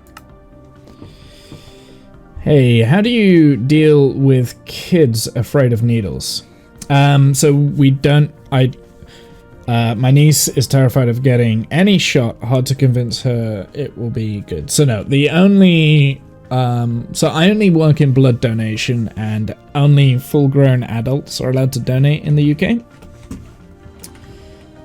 We do get full-grown adults that don't like needles, but they do have less of a temperament. Effectively, everyone who is going to donate wants to be there. At least that's my experience, right? So... Oh. Forgot that was a thing. Like, everyone kind of wants to be there. You do occasionally get, like, maybe a 17-year-old. The youngest age you can be is 17. If you wanted to donate, that is the youngest you can be. And I have had donors in the past that have, I mean, full-grown adults. One was about to donate, and she was like this kind of thing. She has her arm out, because we're only allowed to do it from this part of the arm. But like this, as I'm holding the needle's now live. It's only allowed to be live as I'm putting it into the arm. And it's like, she's like, doing this kind of thing. And I had to literally tell her, you need to stop this, or we are stopping. You need to stay still. And she stayed still because I told her off. But that isn't how you deal with children. I used to work in childcare. Now, I never actually did like shots and stuff for kids. But it's a matter of distraction, really. Like, you've just got to distract for like shots and things like that. Get them thinking about and talking about something else whilst you're about to stab them. That is my recommendation. It's not a perfect strategy. It won't always work, but are you still offered a free copper and a biscuit? Yes and no. So technically, the copper is no longer offered in the UK. That has been out since COVID, and I don't believe it is 100% across the board back in. They were always trying to get rid of the hot drink option anyway, because it has caused people to feel unwell post-donation. Or at least that was the theory behind it. Now, locally in Nottingham Donor Centre, that's where I work. Locally, we do actually have hot drinks, and that is because the manager of our donor centre isn't a blithering idiot like the people who invented the rule to get rid of hot drinks in the first place, and so we've got hot drinks. because there's no like express rule that says you cannot have hot drinks. It was just that during COVID, it was due to social distancing, and they got rid of like hot drinks machines for donors. So if you go out to like the mobile teams or anywhere like that, you won't get a hot drink. But if you went to, I don't know if other donor centers will do hot drinks, but yeah. Biscuits, yep, still offered that. Crisps, you can still get a crisp at the end of the donation, and that's mainly because you need that salt intake to stop you from feeling like crap and tired and all this, that, and the other. You are not allowed in the UK to pay or receive payment for the donation of blood. It is against the law in the UK, and it has to be free. It has to be a donation. It cannot be payment. And the main reason behind that, and I agree with this, is if people are receiving payment, I didn't pick up any observers.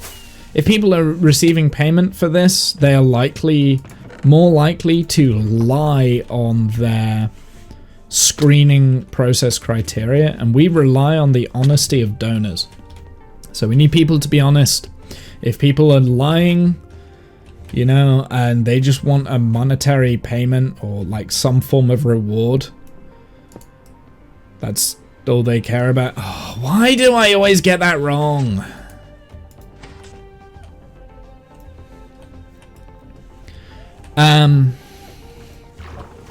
If that's all they care about, then, like I said, yeah, then, you know, they're gonna, you know, they're gonna tell porkies. They ain't gonna be truthful, and therefore we're gonna be collecting a product. And at the end of the day, we're not collecting a product, we're not collecting blood, we're making a medicine for people to feel better. Like there's a laws internationally on making medicines. There's a lot of processes and stuff that you've got to go through. And as the UK's blood service, you know, there's a lot of things that we've got to be very, very careful about. So yes, you can you receive a biscuit, but we've got to be very, very careful about the reasoning behind receiving a biscuit. It's not because it's a reward. You don't get a free biscuit because, well done, you did something, here's your payment. That's not what the biscuit's for. The biscuit is to reduce the vasovagal effect. Vasovagal is when you feel unwell, like feeling dizzy or faint or something like that, right? So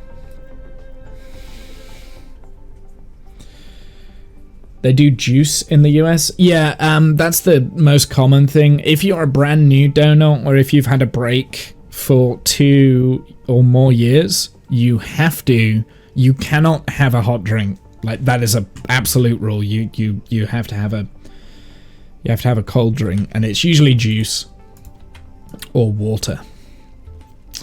Now, I know there are some places in the world that do isotonic drinks before you're due to donate.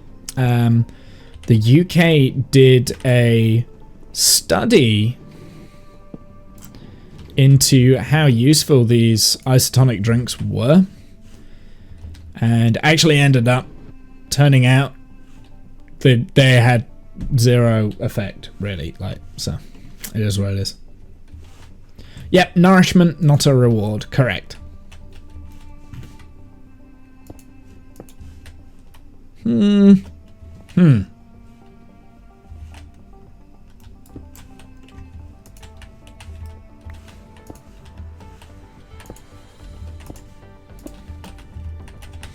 So yeah, there are multiple different things and policies and procedures and all sorts of stuff, all sorts of legal things in the UK, at least, and to why we do what we do. And it's very complicated. I do need to book into it. I used to be on medication that ruled you out donating. Interesting. I think that's a lot of people's reason. Like if people donate, I can't donate because of reasons, medical reasons. So I can't donate either. But I used to donate quite a lot, quite frequently. And the reason why I stopped was because of a medical reason. And I know a lot of people that have since had to stop because of a medical reason. So I think that's the number one cause for people to stop donating. It's some form of medical reason. So quite interesting.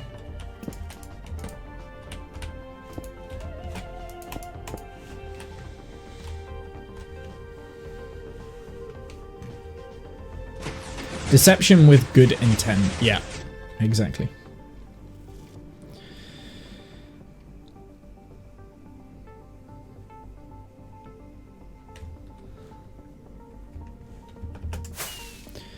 Yeah, in terms of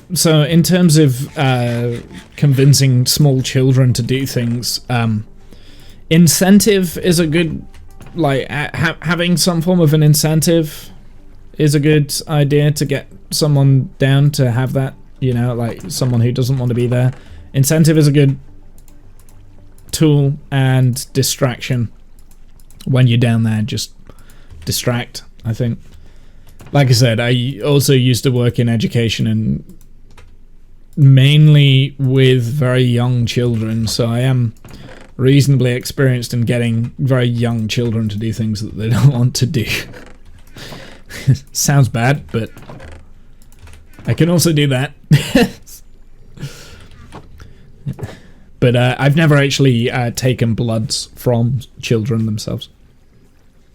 I am actually considering going into like a pediatric setting or an environment, like later on down the line. That would be a very interesting kind of career path. Maybe go back into pediatrics, because I didn't miss working with kids.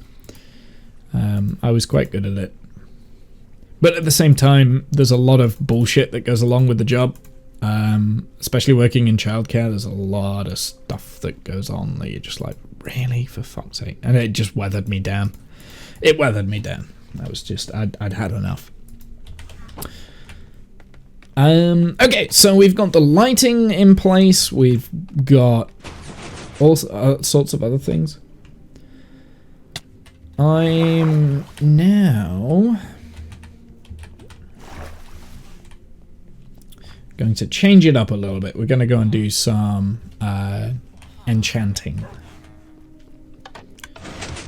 Gonna get sick a lot. I used to be an after-school counselor. Always got sick. I never got sick, actually. Like I was in education for about 12 years. I never used to get sick. It's only recently that I've started getting sick. I was quite ill with glandular fever at the beginning of the year, where I like quite ill enough to be in hospital kind of thing, and yeah, no, that since then I've not been well. Yeah, I've not been like what I used to be, where I was always used to bounce back. I've really struggled, so it's weird. I've always been amazing, and I'm hugely thankful for the service they've provided. Yeah, I mean, I think in terms of my personal thing with pediatrics, so first off, like pediatrics is now done differently. So the training for pediatrics is a lot different to the training for general healthcare. And I'm talking about nursing, right? So pediatric nurses are trained separately and differently to normal nurses. It's a completely different qualification. So I'm looking at potentially going into nursing in terms of healthcare in the future. I'm not sure just yet. There's a few things I still want to do with the blood service that I haven't done yet. I mean, I've only been with the blood service for like a year and a bit, so you know, there's still more I want to learn from that before I move on. But yeah, no, nursing I think is probably the way that I would go, and from that probably into the pediatrics. I'm thinking. That's what I'm thinking. I don't know. I mean, you know, you have like these ideas and they pop in your head, and then all of a sudden something else comes along down the line and you're like, actually, I really enjoy the idea of this. So it's very difficult to kind of like say, yeah, this is what I want to do, and, you know, just go along with it. I've never been like that. I've never really known 100% what career path to take, and I've never been massively motivated with a career to follow it through, if that makes sense. Like when I was doing education stuff, I pretty much did the same job for like 9 years worth, and I never really pushed myself to go further. I need Feather Falling 4, don't I? For the new boots. So why don't we just do that?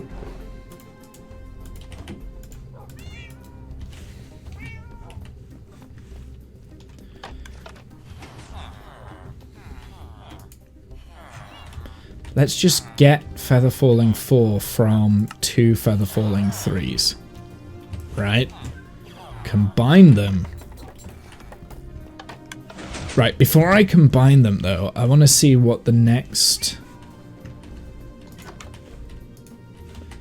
thing is here. Protection 3. Unbreaking 2.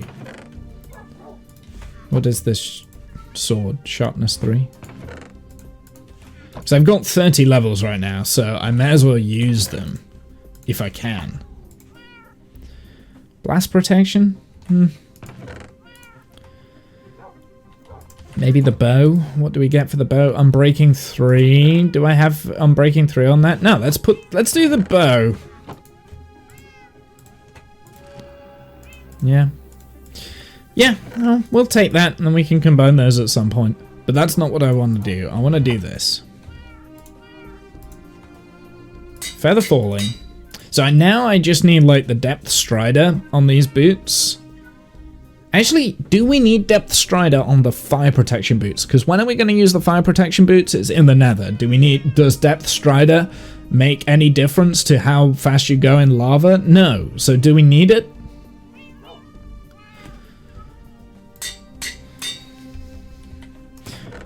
So maybe we just need the mending on these, and that's these boots done. Because these are my lava, like, these are my, I'm going through the nether boots. I've got my fire. Do we need Depth Strider for those?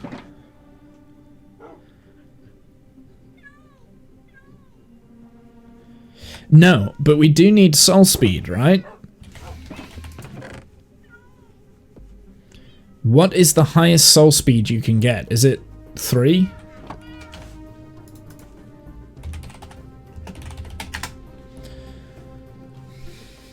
Yeah, maximum level is 3. We could still put the soul speed 2 on these boots. Let's do that. Enchantment level is 11. Okay. And then we also want to get mending on there as well. Do I have mending? I've got loads of silk touch. I've got a sharpness 5. Interesting. Piercing and knockback 2. Okay. Projectile protection. Loyalty 3. And then we've got 2 silk touches. Interesting, okay. So let's get this, put those away, and then we'll get a new mending book and we'll put that in with there.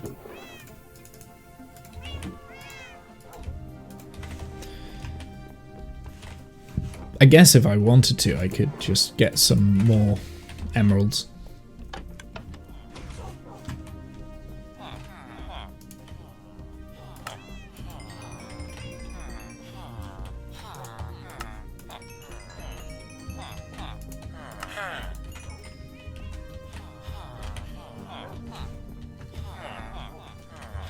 And this is the mending one?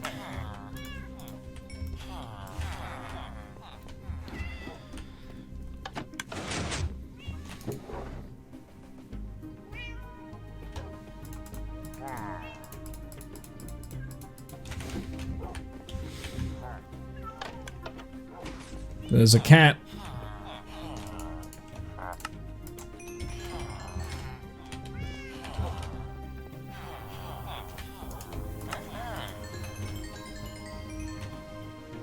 I still haven't healed up my pick. Let's also give the paper away.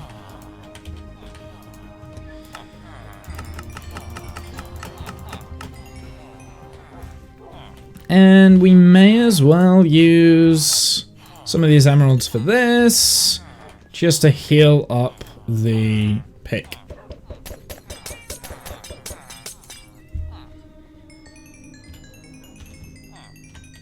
And we can also gain some more levels. I guess I should have put that in the offhand as well.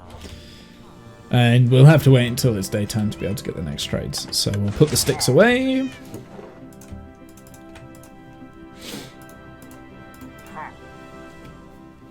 And we have our mending book too. Put those away. I can hear you right there. What? How did you get this close? Oh, I'm gonna set off a raid here. Is it just you? If it's just you, I can kill you without having to worry. But if there are more of them knocking around... Oh, there's definitely another one somewhere. You can also die.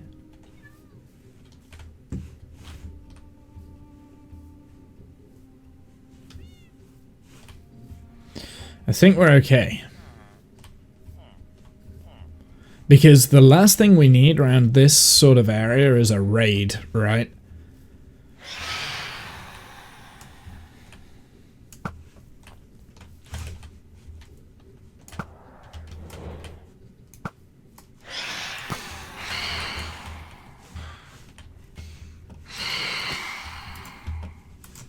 Ah, I missed it.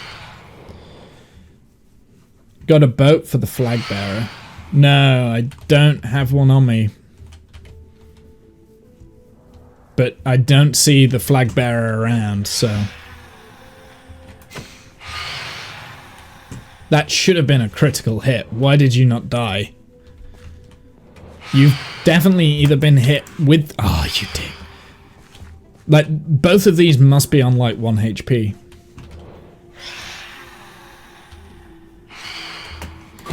There we go, that one was the crit. I missed! Right, that's it. There we go.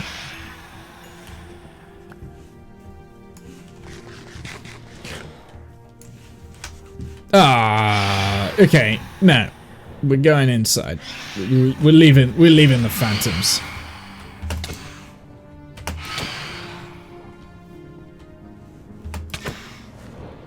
It's weird they, like, hit me and then I hit them back. But I'm pretty sure every single one of those was crits. Ah! That one wasn't. That one was. Oh, I missed. Just, like, missing so badly.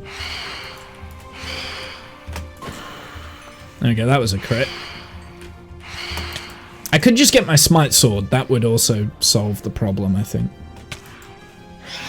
The reason why I'm missing these is because this jump boost is messing me up.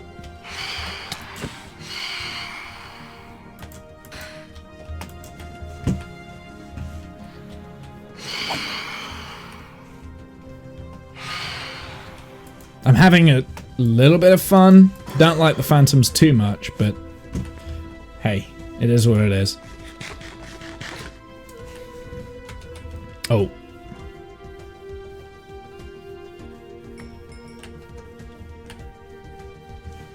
Here we go. Look at my bridge I made. Look at it. Look at it. You can't hurt me. Watch a creeper creep up behind me and blow me up now. There we go. We got some more Eyes of Ender.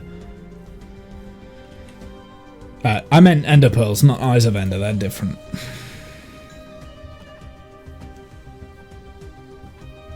Yeah, the jump boost has really messed me up, I think, there. Don't blame it on the jump.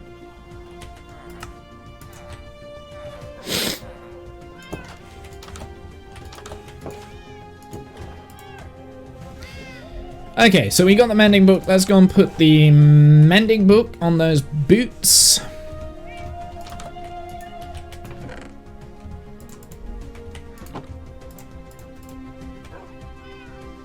Oh, we could put the soul speed or we could put the mending. We'll put the mending on first. I mean, and then this is...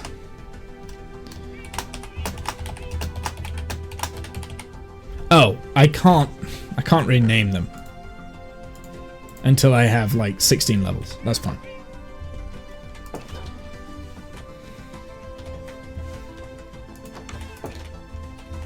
So the question might be, why am I collecting Phantom Membrane? It's because I want the Potion of Slow Falling, or at least an ability to do that. We've got so many arrows. I really wish we could like break down the arrows into like, say, sticks or something.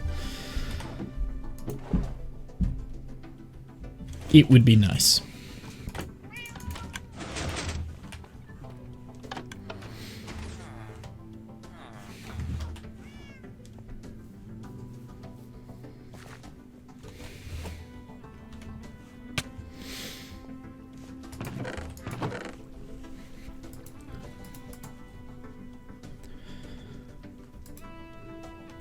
Okay, so what are we doing now? I guess we do the next 2 layers of the wall, right? Nah, or maybe we put the glass in first. Maybe we should do the glass. Yeah, let's do the dirt and glass and stuff.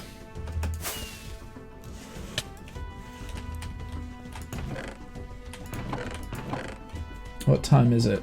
Okay, I need to keep an eye on the time because I am going out later. Seeing my sister for birthday food.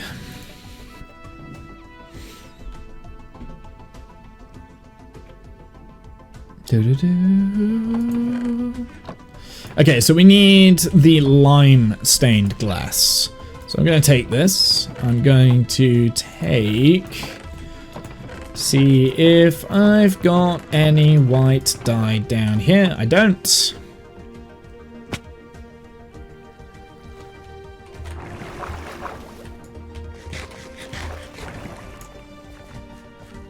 And we're going to make a few stacks of this lime-stained glass.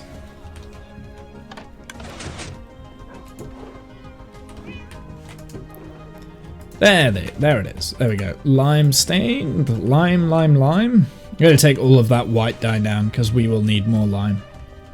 Glass. I'm also going to do the dirt, and we'll also like kind of waterlog everything as well. So we'll kind of like prep the ground around it and do everything that we need to do. So we want the buckets, we want that glass there, we want about that much limestone glass, I think. The rest of the clear glass can go away for the time being. Actually, I'm going to turn the rest of this into lime dye. And we'll put that in here ready for its glass counterpart. I'll use the rest of that.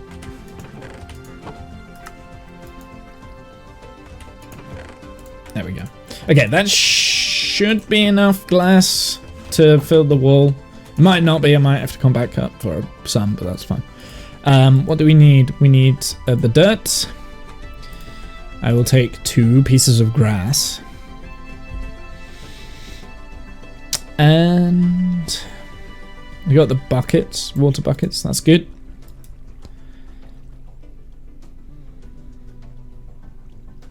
And I guess we also take the deep slate and cobblestone, because we are going to start.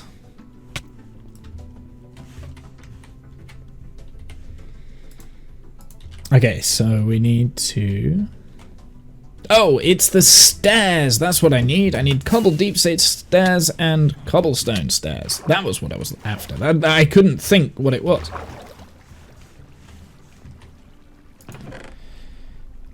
So we want the cobbled deep slate stairs, which I know I've got somewhere. It's just a matter of finding it. Maybe I don't have any.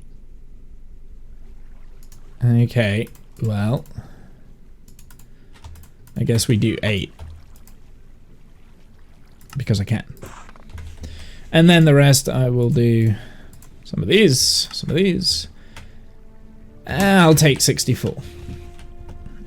I probably don't need 64, but I will use it.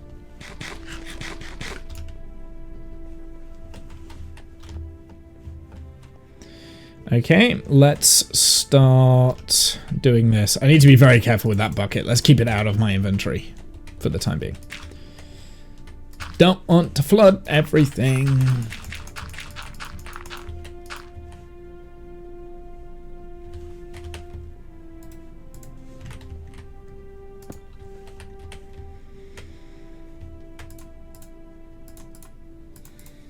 And we are going to start, like, kind of adding in more just general cobblestone stuff.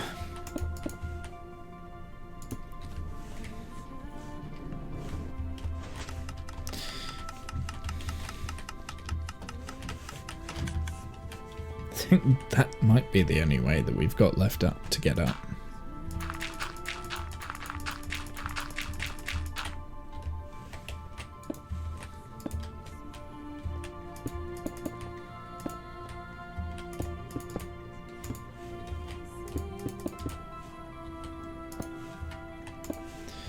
There we go.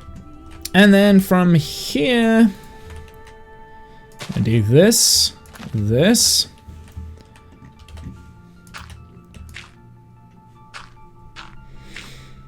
And that should be enough, and then we can get the, whoopsie, didn't mean to do that. Do I not have any more dirt? Did I not bring enough dirt? I didn't bring enough dirt, because I'm an idiot.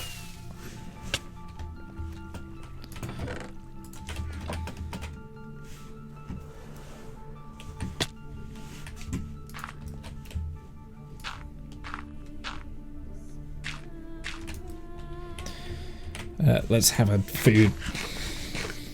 Let's have a food. Talking of food, I'm actually getting quite hungry myself, so. Oh, no. Don't know if there's any real way to get up there.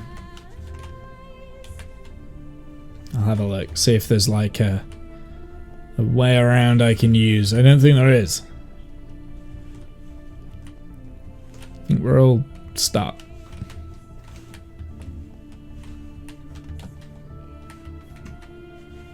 Yeah. Okay. Oh wait, no, there is. There's still this way. That's the only way to get up there.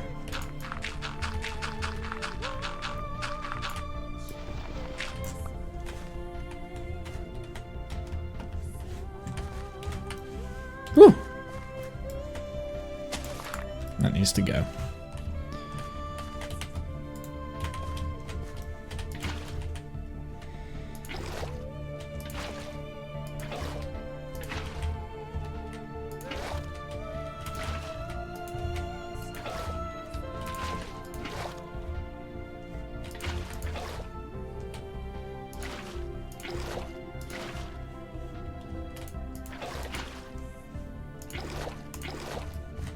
Okay, so that's that bit done, which means we can get rid of this dirt under here.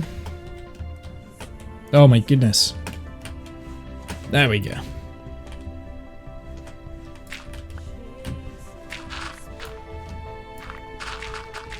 Oh wow! I like ran over those gaps. That's so cool. Oh, I can't get back up, can I?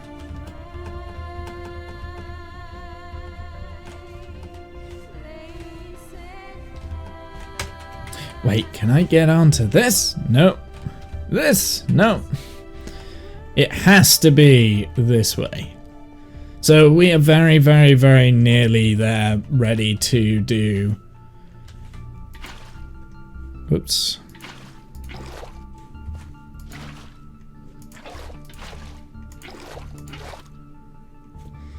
Hey, Charming Bowtie, how's it going, my dude? What have you been up to? What have you been playing lately?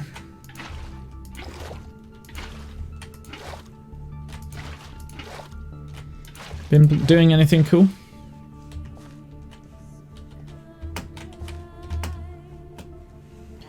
Fly in.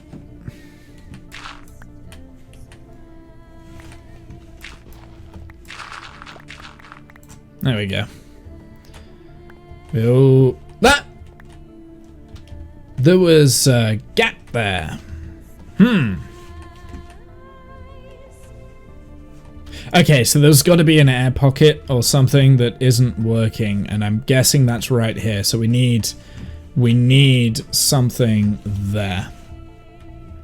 So let's go and get the glass, because it's obviously not working. There's something that isn't working here that I haven't had an issue with before, so let's just fill it all with glass. It's working mostly. I've been playing a lot of Apex, Destiny, Fortnite, Marvel Snap. Re-downloaded Warframe. Nice. Do you enjoy it? Is it enjoyable? That is the most important thing with video games.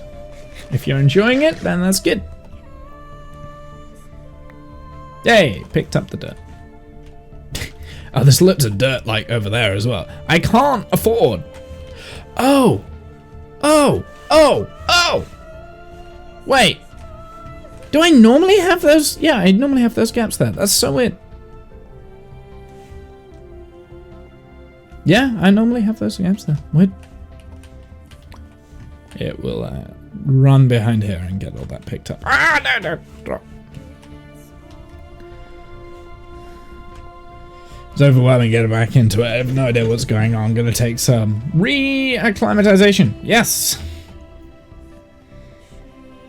Those sort of games always have that kind of effect, right? Okay, let's get rid of the green stained glass. We don't need that. We do need lime stained, and I want to start doing the glass on this side. So let's just do it all.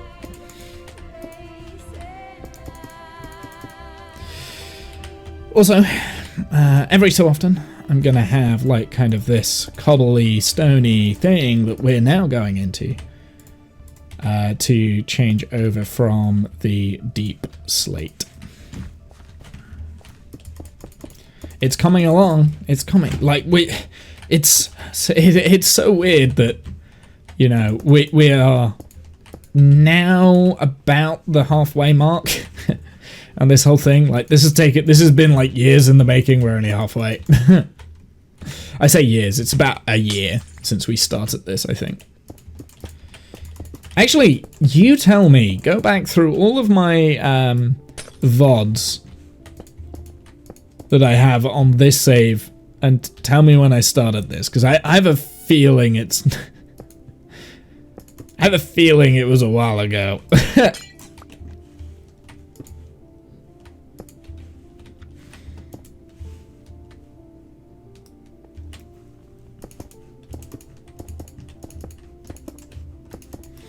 We got to sort out the walls next. The walls are always the most difficult bit. I feel like we have now done, like, in this whole stream, what, like 2 hours? We've done like one layer of this. So it does I mean, we did get quite distracted today. I feel like I've been a lot more chatty than like chatty, and I've had physical distraction with my frickin' hands. But we are now pretty much where we were at the beginning of the stream, right? With the layer below. In Minecraft, to even think about doing redstone and everything, I always in awe of these massive redstone builds. Okay, so charming. This redstone is probably some of the easiest redstone you can do. Anyone can do it. I guarantee it. Basically, all you need to know with this sort of a redstone is 3 things. Now, there is a little bit of complication. I'm going to keep as much, like, the actual concept of a sugarcane farm. This is the most basic sugarcane farm that you can do, and the redstone itself is very easy. All you need to understand is 3 concepts. Number 1, the observers will detect the air block in front of them for change. Number 2, when that change occurs, that powers a redstone pulse from its rear. Number 3, that rear can then power different systems. In this case, the pistons.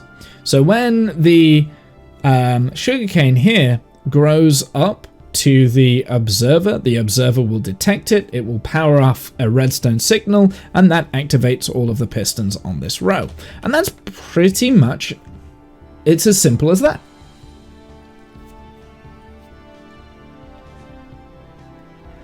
That's what this redstone system is. Now, I do have a little bit more complication going on, because basically once you do that, then the pistons will fire the redstone off, and like the sugarcane off, and you can go around and you can be very simple in collecting it in hand, that sort of thing. I have a collection system, which is a different separate circuit. So the collection system, the idea of this is that you have a minecart hopper. It runs around on the rails underneath, and it will pick up whatever's. So if that item is there, if I activate this minecart hopper, the minecart hopper will pick up that piece of rocket, right? So it will come underneath and it will pick it up.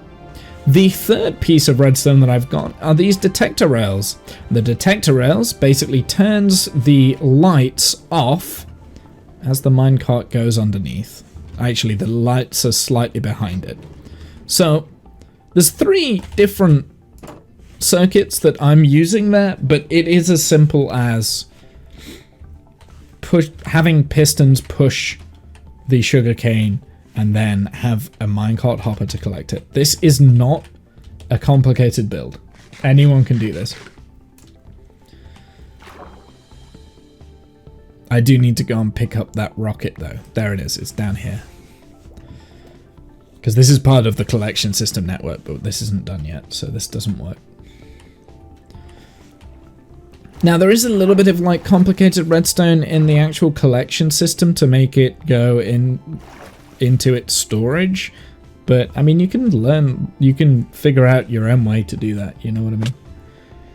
Like maybe your minecart hopper just stops on top of a hopper, and then that hopper goes into a chest, and then you just pick up this thing there. Like if you don't have to have it on such a big scale like this. Like this is something that you can have, say, like 3 pistons, 1 observer, and it can just over a slow period of time collect you some sugarcane. Don't have to do it the way that I'm doing it. That's the wonderful thing I think with Minecraft, is that you've got full control. You can do whatever you want.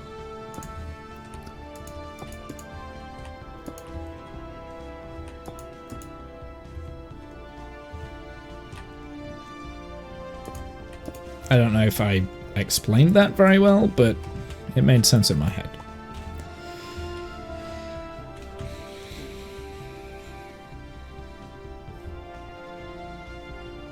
Kane, you just work faster. Gosh, I can't do it. I'm at work. Hey, Maz, how are you, sir? What have you been doing? What have you been doing lately? Seems legit. Absolutely 100% legit. What have you been up to, dude? It's been a while. Have you been doing anything special?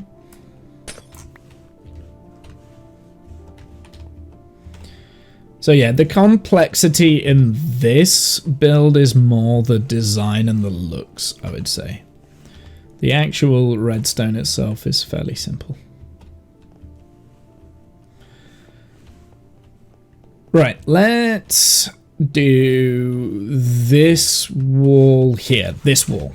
That's what we're going to work on. We're going to work on this wall here.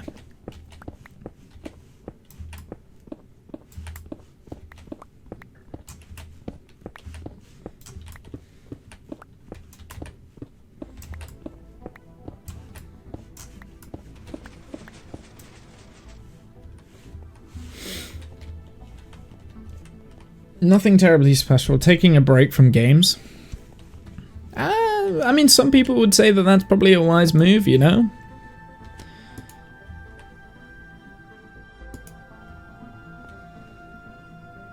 This is quite scary, because this is the first time I'm getting, like, the cobblestone in.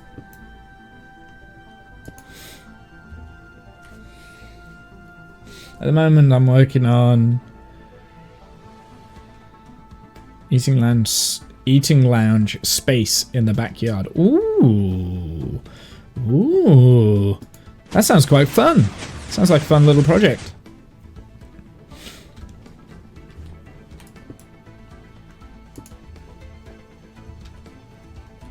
Yeah, I've got to get the transition here.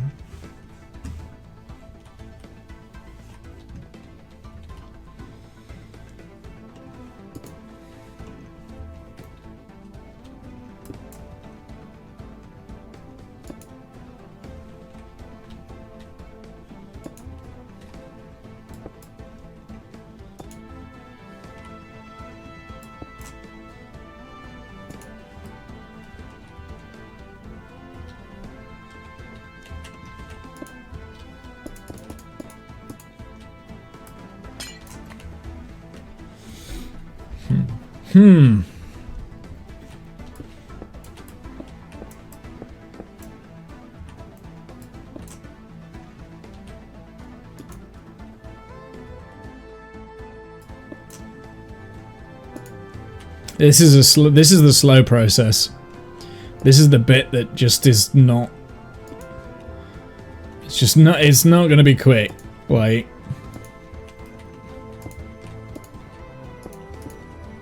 Okay, so we've got that little bit up to the... I think the best way to go about it is to do like that and then up to this bit here. And then we can kind of figure out... That looks very flat at the moment. So I think this bit needs to go in a bit more. So let's get rid of this.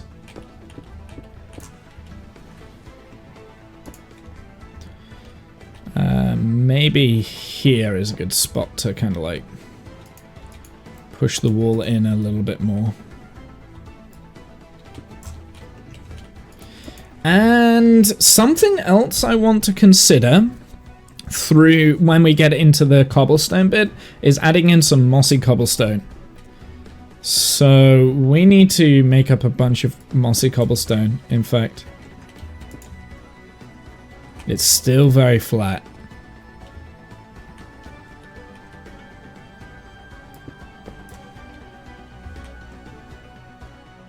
Get rid of that, put that in.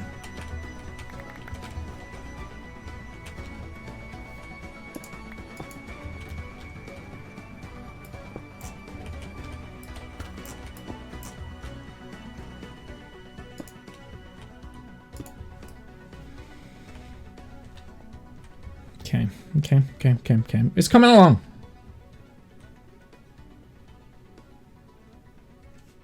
Cypress Hill did a collab with Colorado Symphony Orchestra. It's a joke from The Simpsons. Well, I mean, if you think about it, it's not necessarily out of the whole realms of possibility, right? When The Simpsons did that joke. Because when The Simpsons did that joke, I think Metallica were just doing their collab with... Oh, who did they do it with? They did a symphony orchestra as well.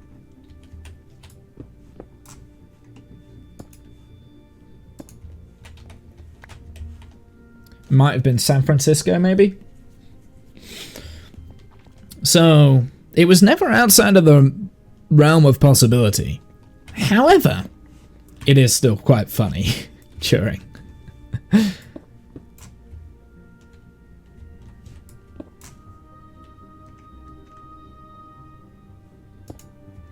But yeah, Metallica did one as well, like years and years and years ago.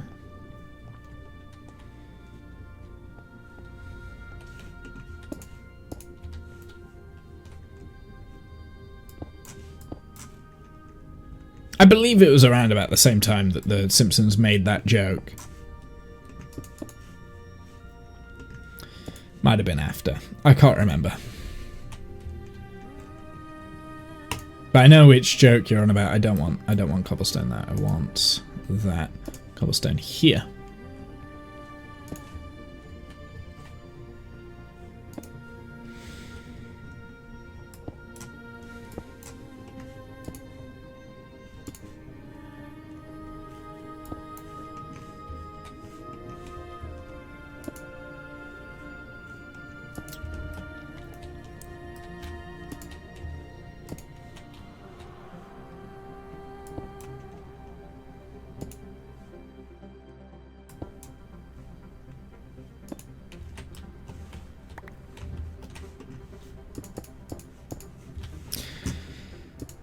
Trying to get this to look cool is really not easy. No, I'm going to put that one there actually, so we'll refill that.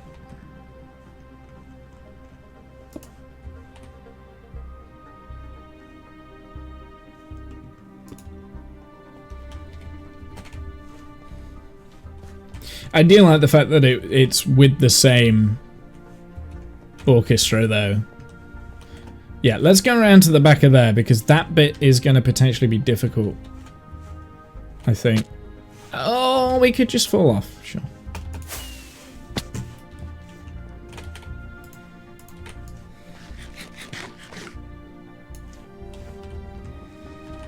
I want to have a covered area that I can put solar on top, picnic table, barbecue below, sitting on the stone pavers. Oh, nice. Do you know what? That sounds really cool, honestly, Maz. Like that sounds like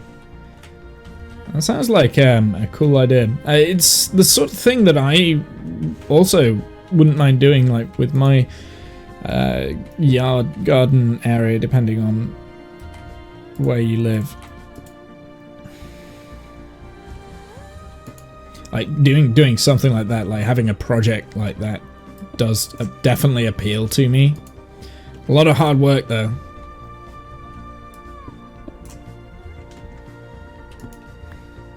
But that has never put me off before, so. Portishead and New York Philharmonic, they work so brilliantly together. Well, like I said, I like the Metallica.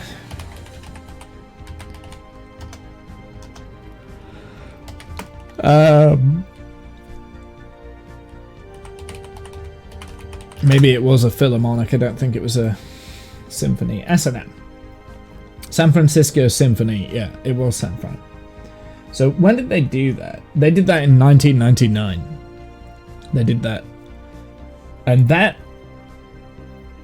I mean, if you listen to Master of Puppets on that track, it's so good.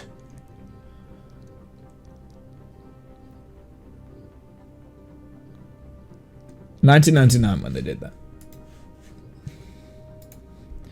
If only it was easy as building in Minecraft. Yeah, I appreciate what you're trying to say there. It's not as easy as building in Minecraft now. If only those sort of projects were. I want a cobblestone there.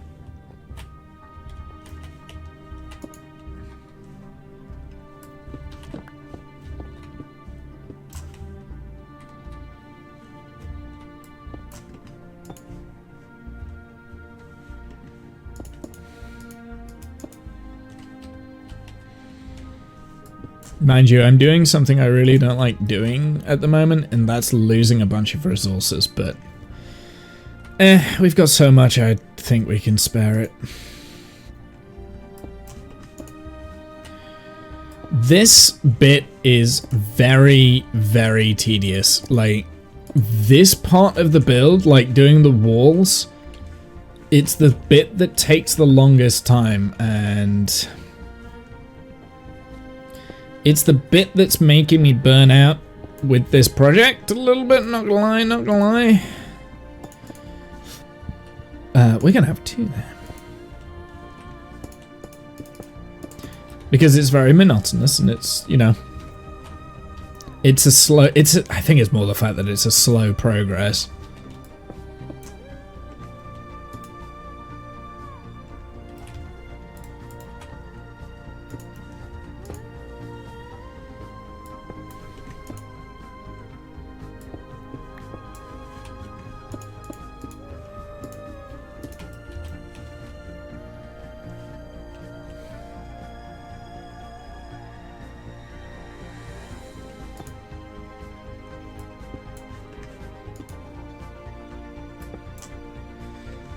I have to be very careful with how I place these, because some of them is going to look weird.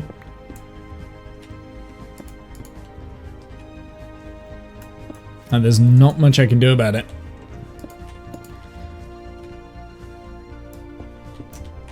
Okay, and I think the rest of this is just going to be like flat against the wall, because this bit has to be.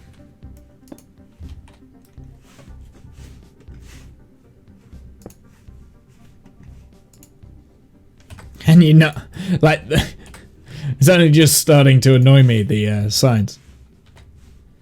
Get so used to being able to place things against signs without any problems. I'm also now picking up all the stuff that I didn't want, but okay. Let's just get out.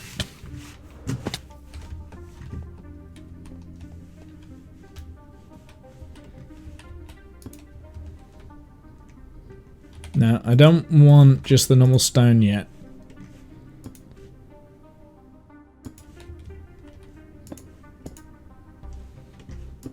Alright, let's fill in the rest of the glass there.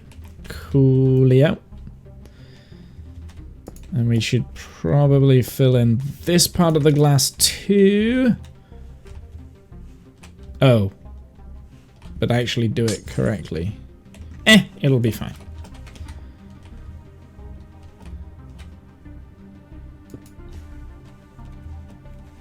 I don't know if I've done this right. Like, that doesn't... Oh, no, that's what I did there as well. Okay. How was your level up day? Orbit complete. 30-second orbit complete. It was good. No, I had a good day. I went to an outdoor cinema showing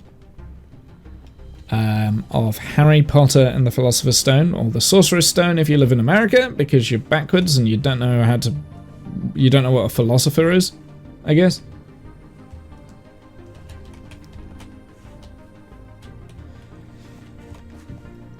But I went to an outdoor showing of that. It was really good. I'd forgotten how cheesy that film is. I'd completely forgotten how cheesy the film was. Okay, so let's just keep going, wrapping around here. Very nice. It was very good. I had a good time.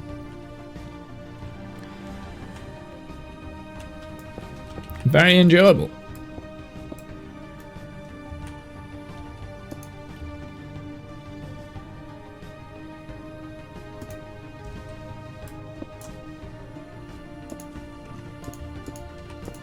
Kind of do it the exact same way that we did the rest, right? Like where we gradually build it up.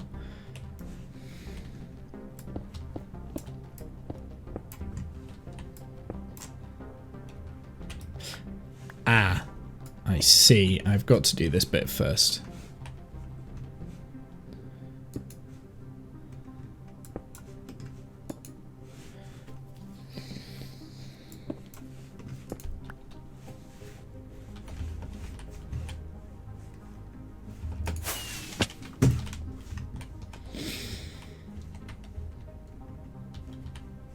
hence the GIFs that I was putting all over Discord.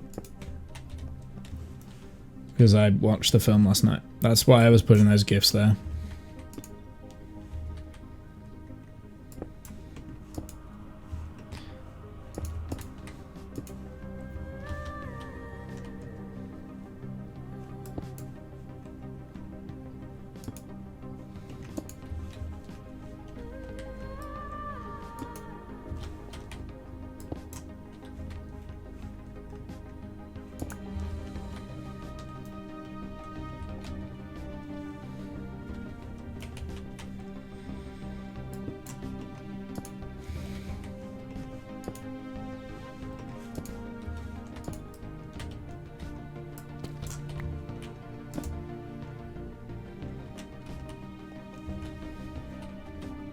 No, I didn't want to fall down here. Damn it. Keep going where I don't want to go.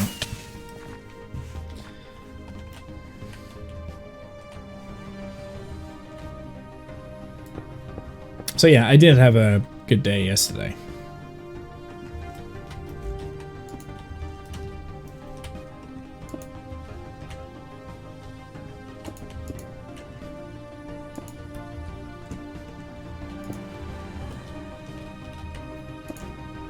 Oops, I didn't do this bit first. Oh, that's fine.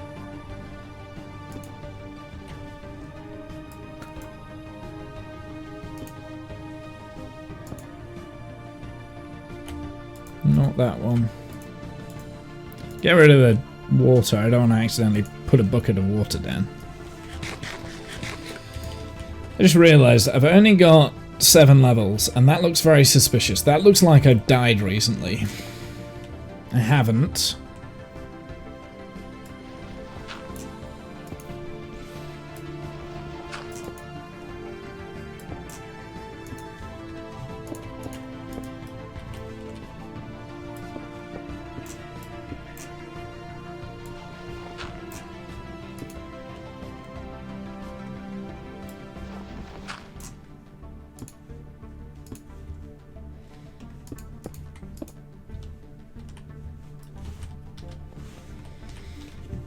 Yeah, the shape of this really, I don't think is looking as good as what it did right down at the bottom, and you can't see the shape at the bottom. It's fine. This bit is definitely the most tedious and the least amount of fun. I'll be real, I'm not enjoying doing these bits as much as I enjoy doing the redstone segments. Like these bits, especially this one in particular, seems like a lot more tedious than normal because I'm dealing with the deep slate, and the deep slate's just blurg. Because you gotta like face it against like the proper wall to get the right thing.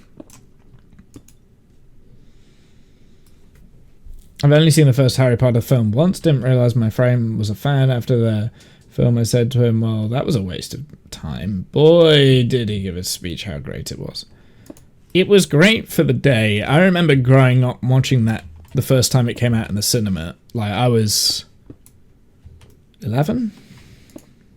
I was 11? So, I mean, I was a kid when that film came out, right?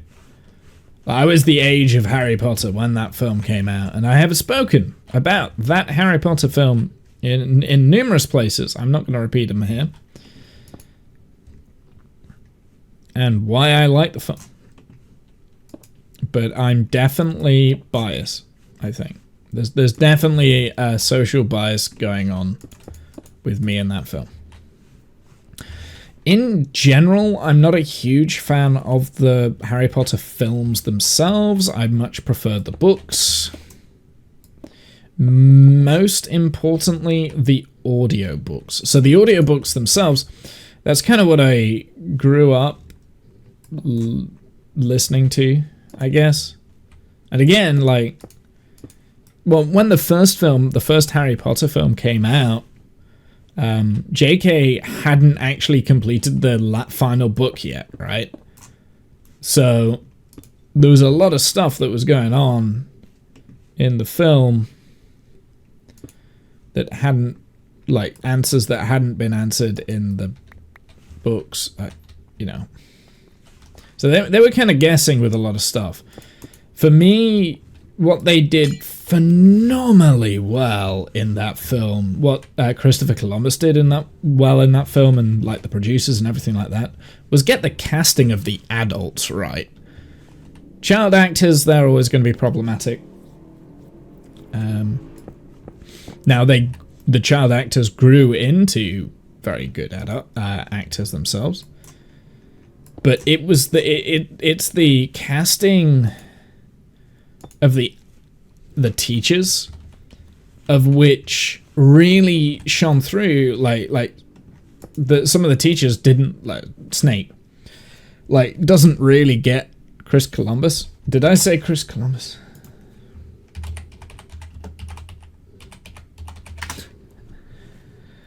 Yeah, it was Chris Columbus that did the first 2 Harry Potter films. Not Christopher Columbus, who... It's Chris Columbus. He directed the first couple of films. Not Christopher, Chris. A little bit different. He directed the first two films, I believe. And John Williams did the soundtrack. And that's another thing that I want to talk... I mean, it's John Williams, right? It's the same guy that directed Home Alone, right? So he knows how to direct children and make 1990s films. Cheesy 1990s kids films. I mean, that's exactly what The Philosopher's Stone is. It's a cheesy 1990s kids film. But what they managed to do with, like, the casting of the adults, the teachers, is they managed to capture these very 2D characters for the first book and cast it in a way, like, even like Mrs. Weasley, like, she was cast phenomenally well. And like when it comes to like the final scenes in the final film and that sort of stuff, like these actors are able to carry those characters so well. Does that make sense? No, not Christopher Columbus, Chris Columbus. They're two different people.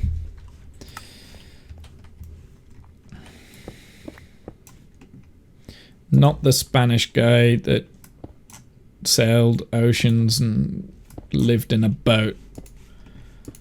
The guy that did the Home Alone films.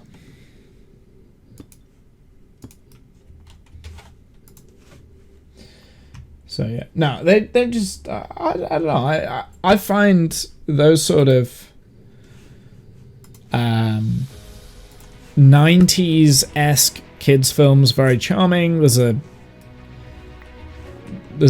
definitely a state of nostalgia for me because I mean I'm a kid that grew up in the 90s, you know, so.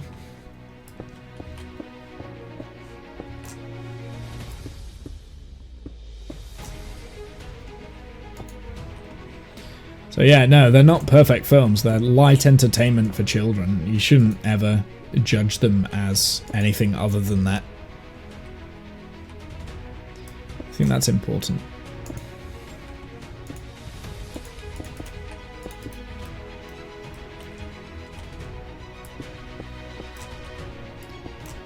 And in terms of light entertainment for children, both the films and the books, very good.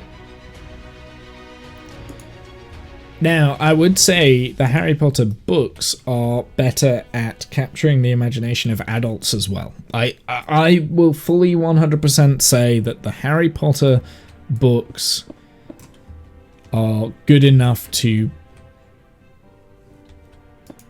kind of rise above the it's only a kid's book kind of thing.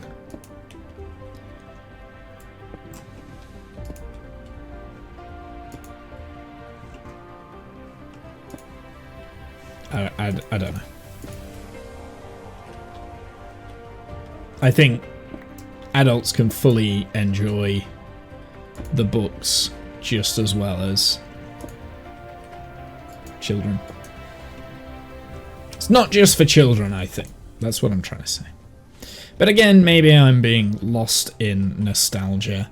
Okay, so we've got a very big problem here. I've put down the glass for against the wall here, but it's very flat. And I don't want it to be flat.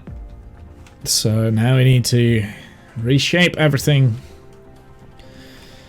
And this wall is always the most difficult one to do.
If I do...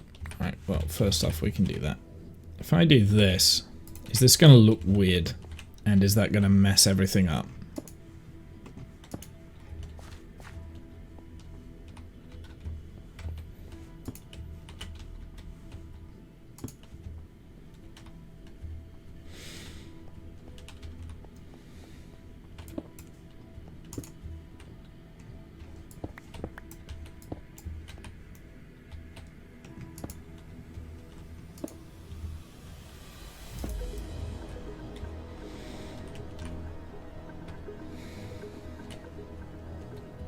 I'm not sure. I'm not sure whether sticking it out here is a good idea, but... So I do want to pull this back a bit.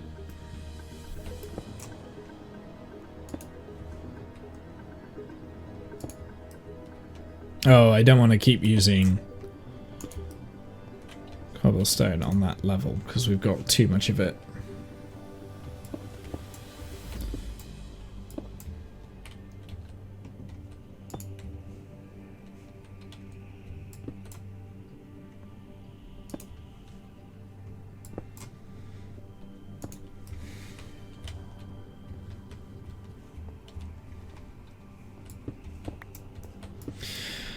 Oh, this is definitely one of the more difficult bits that I've done, so that can go there.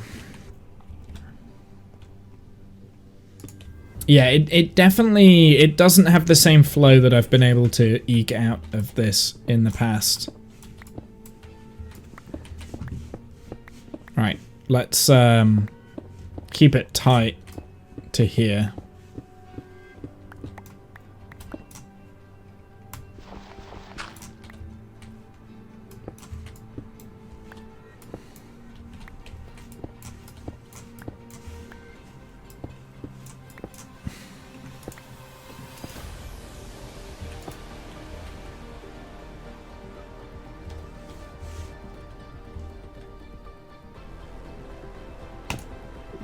Yeah, sure, why not? Let's just close this gap a little bit.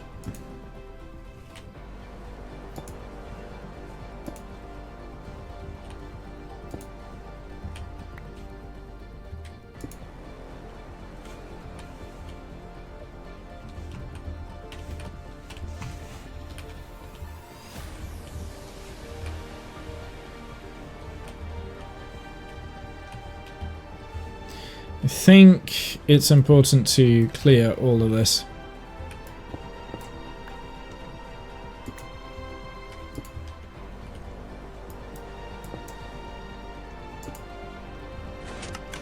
Whoopsie.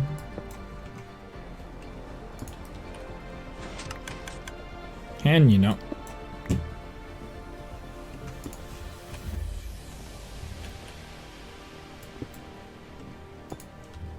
There we go. Okay, so that gives it a little bit of a lip, and then we can bring this up, I guess. We'll bring that up to there just so that it's covering this sort of an area. Cool. Okay, so let's work on this last little segment. And then I'm probably going to say that's probably it for the day.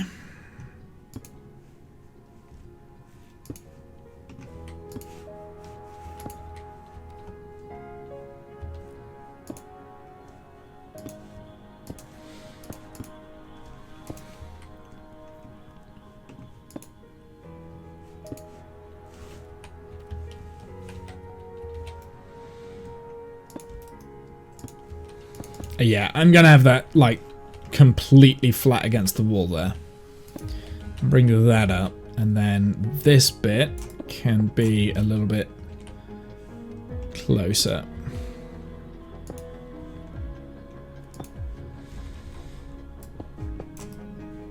Oh, further away rather.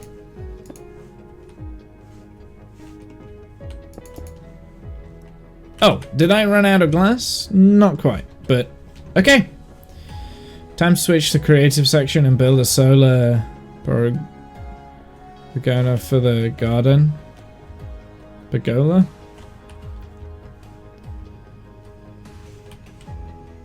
What do you mean? A little bit confused by what you're saying there, Mass. Oh, right. Got you. No, I know what you mean. Sorry. Sorry, I'm dropping, my energy levels are dropping, I can feel it. Pergola is a style of covered space, yeah. Okay, so my energy levels have started to tank a little bit. It always happens around about the, like, 3 hours into the stream these days. I'm not as good with my longer streams than what I used to be. I'm definitely not as good, and I do feel like as my energy levels drop, there's more and more reason for me to quit the stream for the day. So that's what we're going to do. I'm going to head off. I'm pretty pleased with what we've done. We've done quite a lot of... Well, I mean, we've done most of the glass floor, I think, on this layer, so...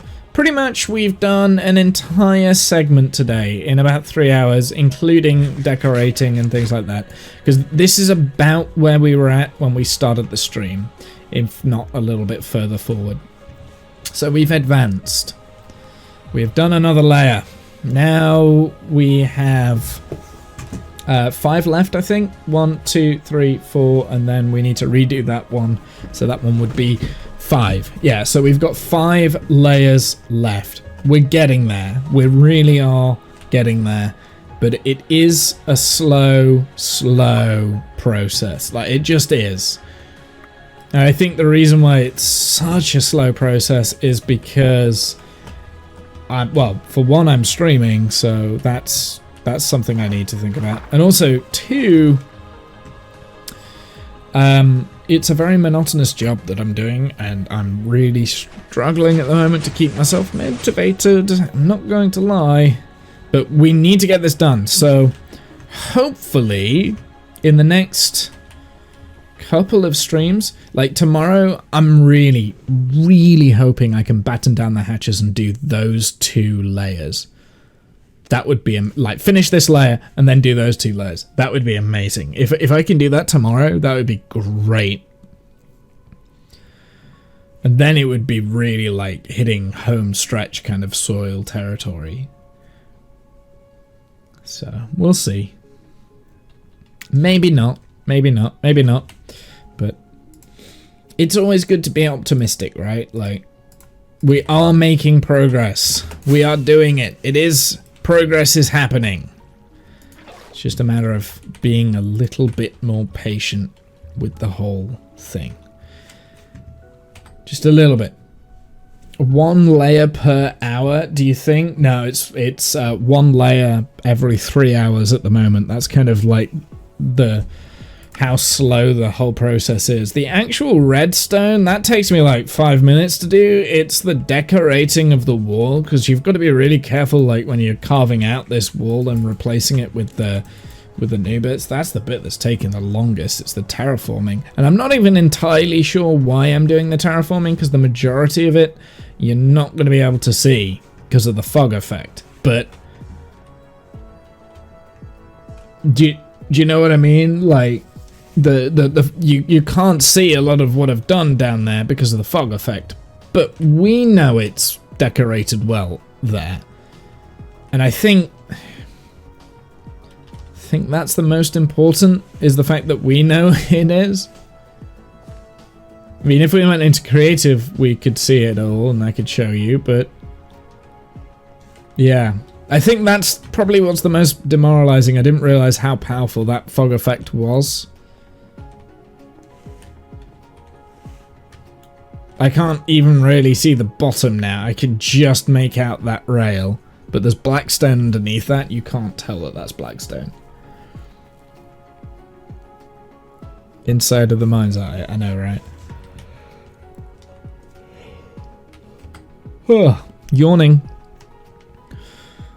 Okay. Time to quit. Thank you very much for stopping by. I appreciate you all. You have been wonderful as always. Have a good night, evening, noon. Insert time zone here. I'll see you guys on the flip side. Until next time, later nerds.